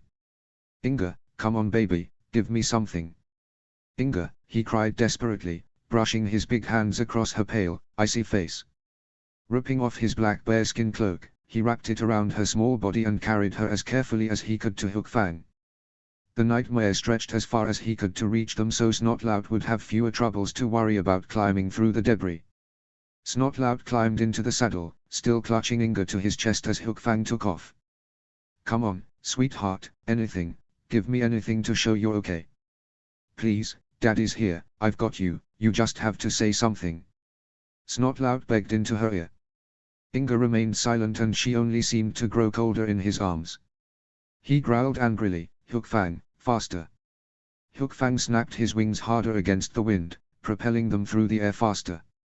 His master and friend's young was in danger, he couldn't keep her out the cold a moment longer. The monstrous nightmare ignited his skin as gently as he could. At first Snotlout grew irritable but then nodded in thanks at the idea. The gentle heat of the dragon's skin began to warm the bearskin cloak that Inga was wrapped up in. Inga remained unresponsive even as they landed in front of the Great Hall. Snotlout jumped off Hook Fang's back and kicked the massive doors open. "Mara! I need you now," his voice bellowed into the hall, making people cower. Ignoring the gasps of his, thankfully masked, sons and Spitaloot sitting nearby, Snotlout ran directly to a fire and began to rub Inga's arms and legs to warm them up. He turned to yell for Mara again when she appeared at his side, her hands ghosting Inga's neck and face. Heather sat beside him with a gasp, her hands covering her mouth. Mara had been silent too long. "Is she okay?" Snotlout asked tersely. The healer nodded gently. "I think you found her just in time. If it weren't for that coat and those gloves you made her wear, Heather, then she may not be as lucky. Bring her here." Snotlout held his daughter close as Mara worked her magic, stripping the girl of her coat, boots and socks and packing her in with loads of blankets, then surrounding her with iron pots of steaming liquid. Spitaloot nodded in satisfaction, boasting that a good healer knew what to do in hard times such as these. But Snotlout ignored such optimistic responses. He tuned out all the surrounding noise of the hall, ignored Mara fussing about his slightly swelling knee, kept one ear on Heather's quiet talk with their twins about their sister's condition. Instead of focusing completely on these things, he put all his energy and focus onto the still icy cold face of his daughter. Still cold, still quiet, too quiet. Rage burned in his soul and it was all he could do to hold her gently. She'd only wanted to help her people. Of course she had to get punished for it. She hadn't deserved this, but underneath the anger he felt, Snotlout could only feel a petrifying fear gnawing in his gut. An ice-cold fear that meant his baby would never wake again. By the time Hiccup and Adriana awoke, it was a few hours later and they were both bundled up and lying by the fire. Neither of them could remember what had happened very clearly, but they were slightly suspicious of the fact that they'd mysteriously changed clothes and were wrapped so tightly, they could barely move. "Ah, you're awake," Loffen said cheerfully from across the room. "About time. We were starting to wonder if we'd lost you." "MMMMF." Adriana groaned, not enjoying the noises that were taking her out of her blissful slumber. Yeah, you guys almost died. Why do I get the feeling this wasn't the first time? Brandine asked, helping Hiccup out of his blanketed confines. We're haddocks. A day without a near-death experience is a boring day. Hiccup quipped as he slowly sat up, arcing his back as he stretched. Huh. I guess today is just an average one for you then. Brandine put a cup of tea in Hiccup's hands. Your voice sounds terrible. Thank you. I get that a lot. Hiccup deadpanned. I mean you're really hoarse. Brandine rolled his eyes. You feeling okay? Ah, nothing a cup of tea won't clear up. Hiccup took a big sip and sighed contentedly. Yep, that's all I needed. Lofn, however, wasn't convinced. She hurried across the room and yanked Hiccup's mouth open. Adriana giggled at the look of irritation on her father's face at having his mouth peered into without his consent yet again. Da I har also am my oat. Hiccup asked with his mouth open. What? Lofn raised an eyebrow as she finally let Hiccup's jaw go. I said, do I have spots on my throat? Hiccup repeated. Oh. No, but it's pretty red. Probably just a cold, but that's what you get when you dive into freezing water. Lofn sighed and went back to her sewing. But the good news is that you've got the fish you need, so as soon as you're up for it, you can be on your way. Brandine added. We got the fish. But we went back to the house before we could do any real ice fishing. Hiccup raised an eyebrow at a suddenly grinning Adriana. Well, someone took the mission a tiny bit too far. Brandine nudged the girl on the shoulder. But we're glad you did. Though it wasn't easy to pry the fish out of your frozen arms. Lofn added as she handed Adriana a cup of hot tea. You didn't have to do that, Addie. Swimming to the surface would have been safer. Hiccup narrowed his eyes at his daughter, who stuck her tongue out at him. Well, I didn't want to have to go back out again. Adriana winked at him. Plus I figured as long as I was down there, I might as well. They all laughed at this, quite relieved that no harm seemed to have been done. Even the dragons laughed along, relieved that their humans would be okay after all. Toothless bounded forward and dragged his large, pink tongue from Hiccup's chest to his face. Gah! Hiccup sputtered. My mouth was open. Toothless let out a guffaw and licked his human again. Hiccup made a face as he tried to push the Night Fury away, but the dragon was having none of it. If Hiccup was going to go and do something stupid like almost die, he might as well tolerate the dragon's relieved licking. It was the least he could do. You know, Toothless, Hiccup said, grimacing at his dragon, nothing against you, I'm sure you're a handsome beast in the Dragon Kingdom, but I don't much enjoy French kissing you. As Brandine and Lofn laughed, Adriana's eyes widened. That's French kissing. Yeah. Well, sort of. Tongues are involved, but not usually dragon tongues. Hiccup explained as nonchalantly as he could with a reptile the size of a yak ambushing him. What did you think it was? Adriana's face grew hot. I thought it was kissing under a rainbow, she admitted, averting the gazes of everyone in the room. You are so adorable. Brandine chortled. Haven't had the big talk, have you? Oh, trust me, she's had the talk. We made sure of it. Hiccup assured the boy. Although I suppose my wife wasn't as thorough as perhaps she should have been. I'll say. Brandine shook his head and turned back to Adriana. I'm sure you have a lot to learn. Maybe I'll teach you one day, he winked at her and she rolled her eyes. Maybe, but I'll stick with the guy at home for now. Adriana replied. Besides, you could have your pick of the ladies here. Brandine grimaced. Outcast girls. No thank you. Oh, so Addie's only attractive by default then. Hiccup narrowed his eyes at the boy. You're the one who didn't want me to be attracted to her. Brandine shrugged. Yeah, but she's got some gorgeous genes, as you can see. Hiccup ruffled his own hair. Pointing out that your daughter looks like you, a man which, as you may remember, I am not attracted to, is not helping. Brandine rolled his eyes. But you guys seem to be fine, so don't waste any more time here on our account. Well. Hiccup looked at Toothless and Lily, both of whom seemed quite comfortable and satisfied.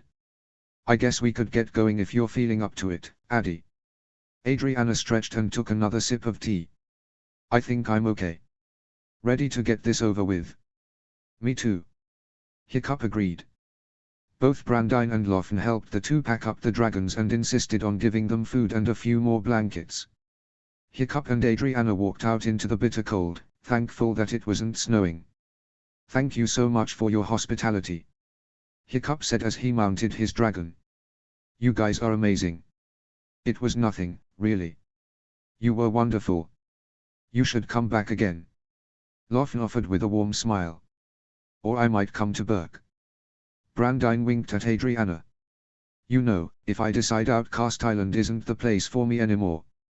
That'd be cool. I'm sure we could find a place for you. Hiccup shook the teenager's hand. Our village would be lucky to have someone like you. Oh, I'm not so sure. Brandine said, giving Hiccup's hand a final, firm shake before letting go. Maybe I'll be the lucky one. I mean, I'll get to spend a little time with Anna here at the very least. Sure you will. Adriana rolled her eyes, but her amused expression still shone through. It was nice to meet you though. The pleasure was all mine. Brandine kissed her hand, making her giggle. Eric's a lucky guy. That he is. Hiccup said through his teeth, casting a sideways glance at his daughter. But we should go. Come on, Addie. And with that, the two dragons ascended into the sky, headed to an island neither the Night Fury nor his rider ever thought they'd visit once more.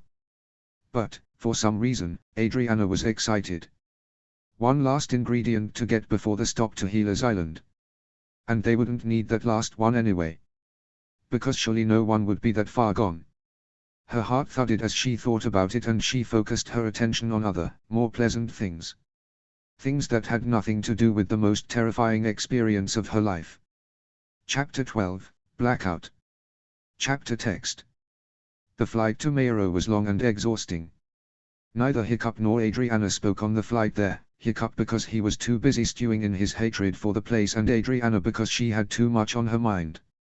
By the time they got there, it was after dark, so they decided to set up camp and get an early start on finding the berries they needed the next morning. After they set up the tent, they became very thankful for the extra blankets Lofen and Brandine had given them, because they contributed to making the inside of the tent very warm and comfortable. Feeling okay? Hiccup asked as he settled into the piles of pillows and blankets that served as a sort of mattress. I feel fine. But you're still hoarse. Adriana sighed. Let me make some tea. You don't have to do that. Hiccup protested, but his daughter held up a hand. I don't want you getting sick. Even if it's just a cold, you'll get me sick and we'll spread it all over Berk right after the outbreak. Best to nip it in the bud. Adriana said as she placed a kettle on the ground. Toothless quickly heated the kettle, made of metal that wouldn't melt, and tamed the tea. This was the result of a lesson Hiccup had unfortunately learned the hard way, and Adriana soon poured the tea into a cup and added the herbs. Hiccup and Adriana were silent for a moment as she did her best to make tea the way her mother had showed her so many times. But she never was very good at paying attention to detail, which was something that drove her mother and brother crazy at times. Hiccup took a sip of the tea and nearly spat it out. I think you forgot something, he choked out. What? Honey. Hiccup grabbed a container of the stuff and added copious amounts to the brew. You made it a bit strong, Addie, but sweetening it shouldn't be too hard. Sorry. Adriana looked slightly sheepish. It's fine. I once nearly killed your Poppy because I wasn't paying attention and made tea with medicinal herbs. Hiccup laughed at the memory. He was pretty ticked. It didn't help that I made it way too strong. Adriana smiled. Hiccup suddenly sat up and patted the front of his shirt. He withdrew a small and very old book, which he then handed to his daughter. What's this? I found it in the records building at the bogs. Kamikaze claims one of her people stole it from the Meathead Public Library, but she sold it to me anyway, he grinned. I've been dying to read it, but I wanted to read it with you. How to Train Your Dragon. Adriana read. You mean people have been training dragons before? It seems so. The book is really old too. Maybe they trained dragons hundreds of years ago. I wonder how the war started if that was the case. Hiccup looked thoughtful for a moment before impatiently waving his hands at the book. Open it, I want to know what it says. Okay, Dad. Adriana chuckled as she opened the book. There's a whole page dedicated to reviews of this book. Success stories. Wow, this must be really good advice. I know. I did see the review page but I forced myself to wait. But the time is now. Hiccup leaned forward as Adriana turned the page. The girl stared at the first page of the book. Slowly, she raised an eyebrow and stared at the back cover, almost like she was trying to find more of it.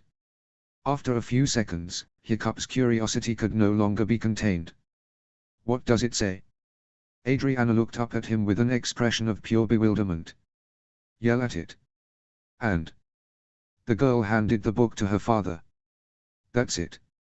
Hiccup stared at the page containing those 3 words for several seconds before rolling his eyes, tossing the book aside. Well, that was informative, he deadpanned. Not much of a bedtime story. Adriana giggled. Though it's nice to know we've come a long way since then. Yep. Hiccup rubbed his dragon's chin as he snuggled into the pillows and blankets once more. It really is. Finn, for the last time, would you please go rest with your mother?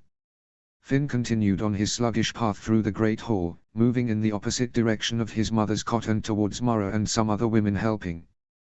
Binnen was at his heels again, demanding that he rest. But how could he rest? There were countless dozens of people still sick. Mara needed all the help she could get, and while his mom was still down for the count, he wouldn't rest. His father trusted him to do what was necessary, his mother and the village depended on him. Then Mara putting her focus on Inga for some time that afternoon, it put things behind on her attempts at a cure, food preparation, and warmth. Glancing at the morose Jorgensen family as he walked by, Finn ran a hand through his hair, trying his best not to stress out. As much as he dearly loved Binnen, he couldn't stand it when he was nagged about something that he so very clearly did not want to do. Binnen, for the last time Finn finally faced him with raised eyebrows, I'm not resting. There's too much to do. And even if I wanted to, I wouldn't be able to get back up the next morning, and something tells me I can't trust you to wake me up if I asked. Too right I wouldn't. Binnen nodded with crossed arms. You've been going non-stop with less than 10 hours of sleep for the past 2 days, almost 3. You have to rest, Finn. You're too young to be hurting yourself due to exhaustion. Binnen, I'm fine. You don't sound fine and you don't look fine. Binnen argued sternly. You're white as a sheet. You're dragging your feet. You're moving slower than I think I ever remember seeing. You need to sleep. Ugh. Finn growled, turning on his heel to leave. A few heads glanced their way and Finn stared at his boots in agitation. He knew he was exhausted and probably looked like a ghost, but he couldn't stop. He couldn't stand the idea of taking care of himself when so many were hurting. A shoulder rounded into his and he jerked. Hey, watch it, a voice growled and Finn looked up to see Kale marching past with a few cups. The tall, dark-haired boy glared at him with the ferocity of a monstrous nightmare as he slid the cups across a nearby table to a few sniffing friends. Finn winced. Sorry. Wasn't paying attention. Yeah, we know.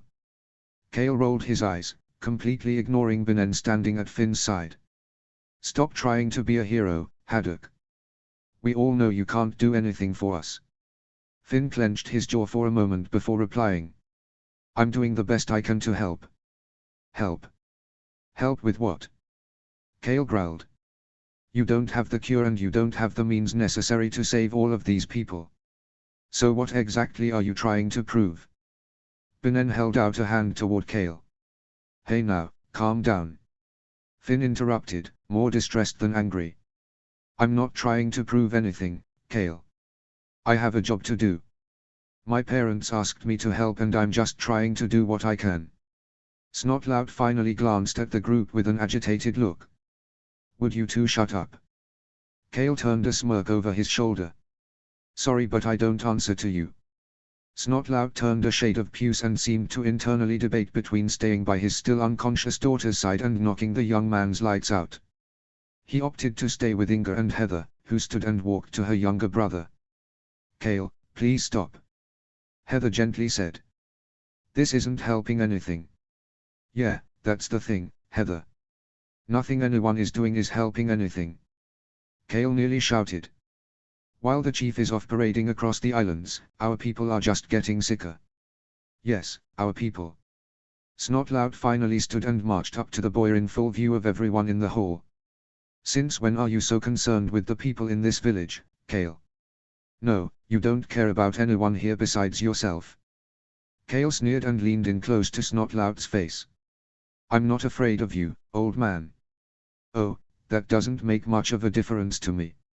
Snotlout growled back and Finn took a protective step closer to Benen in case a fight should break out. You don't have to be afraid of me when I put you in your place. No, don't. Please. Heather pleaded, shoving herself between them and pushing Snotlout backwards. Get back to Inga. Snotlout whipped around to look at his daughter and Finn got a full view. He'd never forget the way her limbs shook and her eyes flickered open and closed, rolling back and forth as her body began to convulse at a frightening pace. Heather gasped in fear and Snotlout lunged toward her, but Benen suddenly leaped forward and grabbed him, holding him back. No, no, no. Don't touch her. Snotlout tore against his hands but the old man wouldn't be swayed. Let go. Something's wrong. I have to hold her. No, Snotlout. You can't hold her. It'll get worse. Out of the corner of his eye, Finn could hear Benen fight and nearly beg Snotlout to stay put. But he couldn't tear his eyes from Inga's shaking form. Mara appeared at Inga's side and Benen shouted at her to leave the girl alone. Mara, trust me, I've seen this before. You can't touch her. Are you sure, Benen? Mara asked tersely, watching in horror as Inga's mouth began to froth. Snotlout yanked desperately against Benen's arms and nearly broke free, but Spitaloot grabbing his arm made him stop. Let me go. She needs me. Yes. Benen nodded, still holding Snotlout's arm. Holding them makes it worse. Without warning, Inga stopped shaking. Her body relaxed against her mat with a sheen of sweat on her brow and her hair mussed against the pillow. Snotlout yanked away from Benen and Spitaloot and instantly picked her up, Mara watching closely. Snotlout used his sleeve to wipe around his daughter's mouth and quickly checked for breathing. Heather sat down beside him and patted Inga's hair with shaking fingers. Snotlout pressed his face against Inga's brow and quietly asked, "Is she going to die?" Mara stared at them sadly and whispered, "I don't know." Snotlout closed his eyes and tears slipped down his face as he pulled Inga fully onto his lap. Heather pressed her lips to the girl's temple, her own tears dripping onto her daughter's slack face. Mara quietly stood and waved everyone away. From the corner of her eye, she could see Astrid trying to pull herself out of the massive stack of blankets surrounding her, but couldn't stir up the energy. Without another word, the healer hurried over. Benen sighed quietly and turned to Finn. Kale had disappeared but Finn still stood where he had been, face blank and eyes staring at Inga's mat blankly. Finn. The Haddock boy noticeably shook and blinked, his eyes searching until he found Benen. His elderly friend took a concerned step toward him. "Are you all right?" "Why yeah, I am." Finn swallowed, wiping his palms on his tunic, eyes darting everywhere. Benen could see the hair at Finn's nape getting darker as his face began to flush. He reached out and grabbed the teenager's arm. "Finn." Finn panted. I need air." Benen nodded quickly. "All right then." Not removing his hand from Finn's arm, Benen led him to the stone steps outside and sat him down. "Don't move, I'm going to get you some water." Finn nodded without argument. As he poured a mug of water from a basin inside the hall, Benen turned when someone tapped his shoulder. Fishlegs stood there looking tired but alive. He cocked his head toward the door and asked, "Is Finn okay?" Benen sighed, glass in hand. "In general or after that?" "Well, both. He needs to sleep. He needs a hot meal. But he won't listen to me." Fishlegs snorted. "Finn, not listen to you? Is it Ragnarok?" "I'm serious, Fishlegs. He won't, Benen sighed again. "As for right now, I think that little episode with Inga just frightened him." Fishlegs nodded, wishing to ask more questions but not wishing delay him. Well, he probably needs that water then. Benen nodded his thanks and hurried outside. Finn still sat leaned against a pillar where he'd been left, taking deep breaths of air. He accepted the cup with a shaky hand and Benen smiled. Slowly. Finn nodded and touched the cup to his lips, shocked at how much he was shaking. Setting the cup down with a sigh, he stared at Benen. What was that? I believe it was water. Benen. All right, all right. Benen wiped off his smirk and sighed. He watched Finn take another careful sip and replied, when I was in my 30s, I was owned by a family with children. They weren't as brutal as Rattray, but they were still slave owners. But one of the boys, Benen paused. I believe he got a fever when he was a few months old. And though he lived through it, he had these episodes ever since. Finn glanced back toward the hole behind them. Episodes, like that? Yes. I only saw it happen a few times, but when I did, he'd been having them for quite a while. He was nearly 4 the first time I saw it. And everyone around him backed away and said, don't touch him. I quietly asked if he needed anything and they said, no, best to leave him till it passes. Within a minute, it passed. He was up and running again within the hour. So, she'll be okay? Finn asked. I don't know, Finn. Benen frowned. I suspect it isn't the same for everyone it happens to. Do you think it happens a lot out there in the world? It might. I imagine so. Finn managed to take a longer drink of water this time and was pleased to see the shake in his hands lessening. What do you think caused it? Maybe she was getting a fever. Benen winced. Snotlout believes she hit her head pretty hard. Brain injury, perhaps. Finn nibbled his lip nervously. Do you think? I mean she'll be okay, right?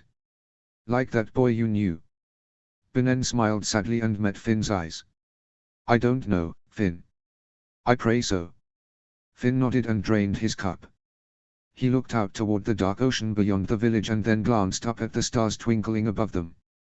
He didn't have to look to know Benen was doing the same. Finn spoke up after several quiet minutes. Do you think my dad will bring back the cure? Oh yes. Finn could hear his friend's smile. I have no doubts. When? When he has all the ingredients. Well, I could have figured out that part, Benen. But thank you for that. Benen chuckled and pushed Finn's shoulder. The boy cracked a smile but didn't push back. Oh. Benen smiled wider and reached into his shirt pocket. I made you something. Finn watched him pull out a long, dark twine cord with a small block on the end. In the darkness, it was hard to see when Benen plopped it in his hand, but he raised the block to the dim firelight behind him. It was a block of cedar, only 2 inches long and 1/4 inch thick. But on it was scrawled the word on which their relationship had been built 6.5 years ago. Fortis. Finn smiled and looked up at Benen gratefully. I'll never take it off. He pulled it over his head and smiled when he felt it thunk against his chest below his shirt. Benen chuckled. I would hope not. If you're going to keep running around like a dead man, then you will need the extra strength. And who better to bestow it upon me? Finn asked with a grin. Benen snorted. Cheeky boy. He stood slowly and stifled a yawn. Well, I don't know about you, but I would like to speak to your mother before heading to bed. Finn waved him toward the door. I think I'm going to stay out here for a few minutes. All right. Long after Benen left, Finn found himself staring out at the ocean again. His fingers found the necklace and trailed down until he touched the block. He traced the letters with his fingertip and sighed heavily. Hurry, Dad, he whispered. We need you home. Snap. Finn jerked awake and blinked in the pre-dawn light. Wisps of smoke rolled to the sky from the distant chimneys of the village, and terrible terrors could be seen flocking toward the ocean for their morning feeding time. He rolled his eyes with a mental sigh that he'd fallen asleep, determined as he'd been, but smiled at the wool blanket draped over him. Fog stretched out over the forest and Finn caught sight of a deer grazing 100 yards away. If he weren't so exhausted, he might go find his bow and go after it. The people probably wouldn't mind something different in their stew. A soft rapping of knuckles on his head distracted him and he looked up to see a smiling Helga. Good morning, sleepyhead. Finn stirred from under his blanket to let her sit beside him. Morning, he frowned and cleared his groggy throat. Did you sleep out here all night? Helga asked with a wild grin. Didn't mean to. Finn snorted, rubbing his eyes. Didn't mean to sleep at all. You're going to kill yourself. Thanks, Benin. Helga laughed. Please, if I were as wise as I was wild, we'd all be doomed. I'd drink to that. Finn smirked. Only problem is that I am currently lacking a drink. And you don't drink, bozo. Who says?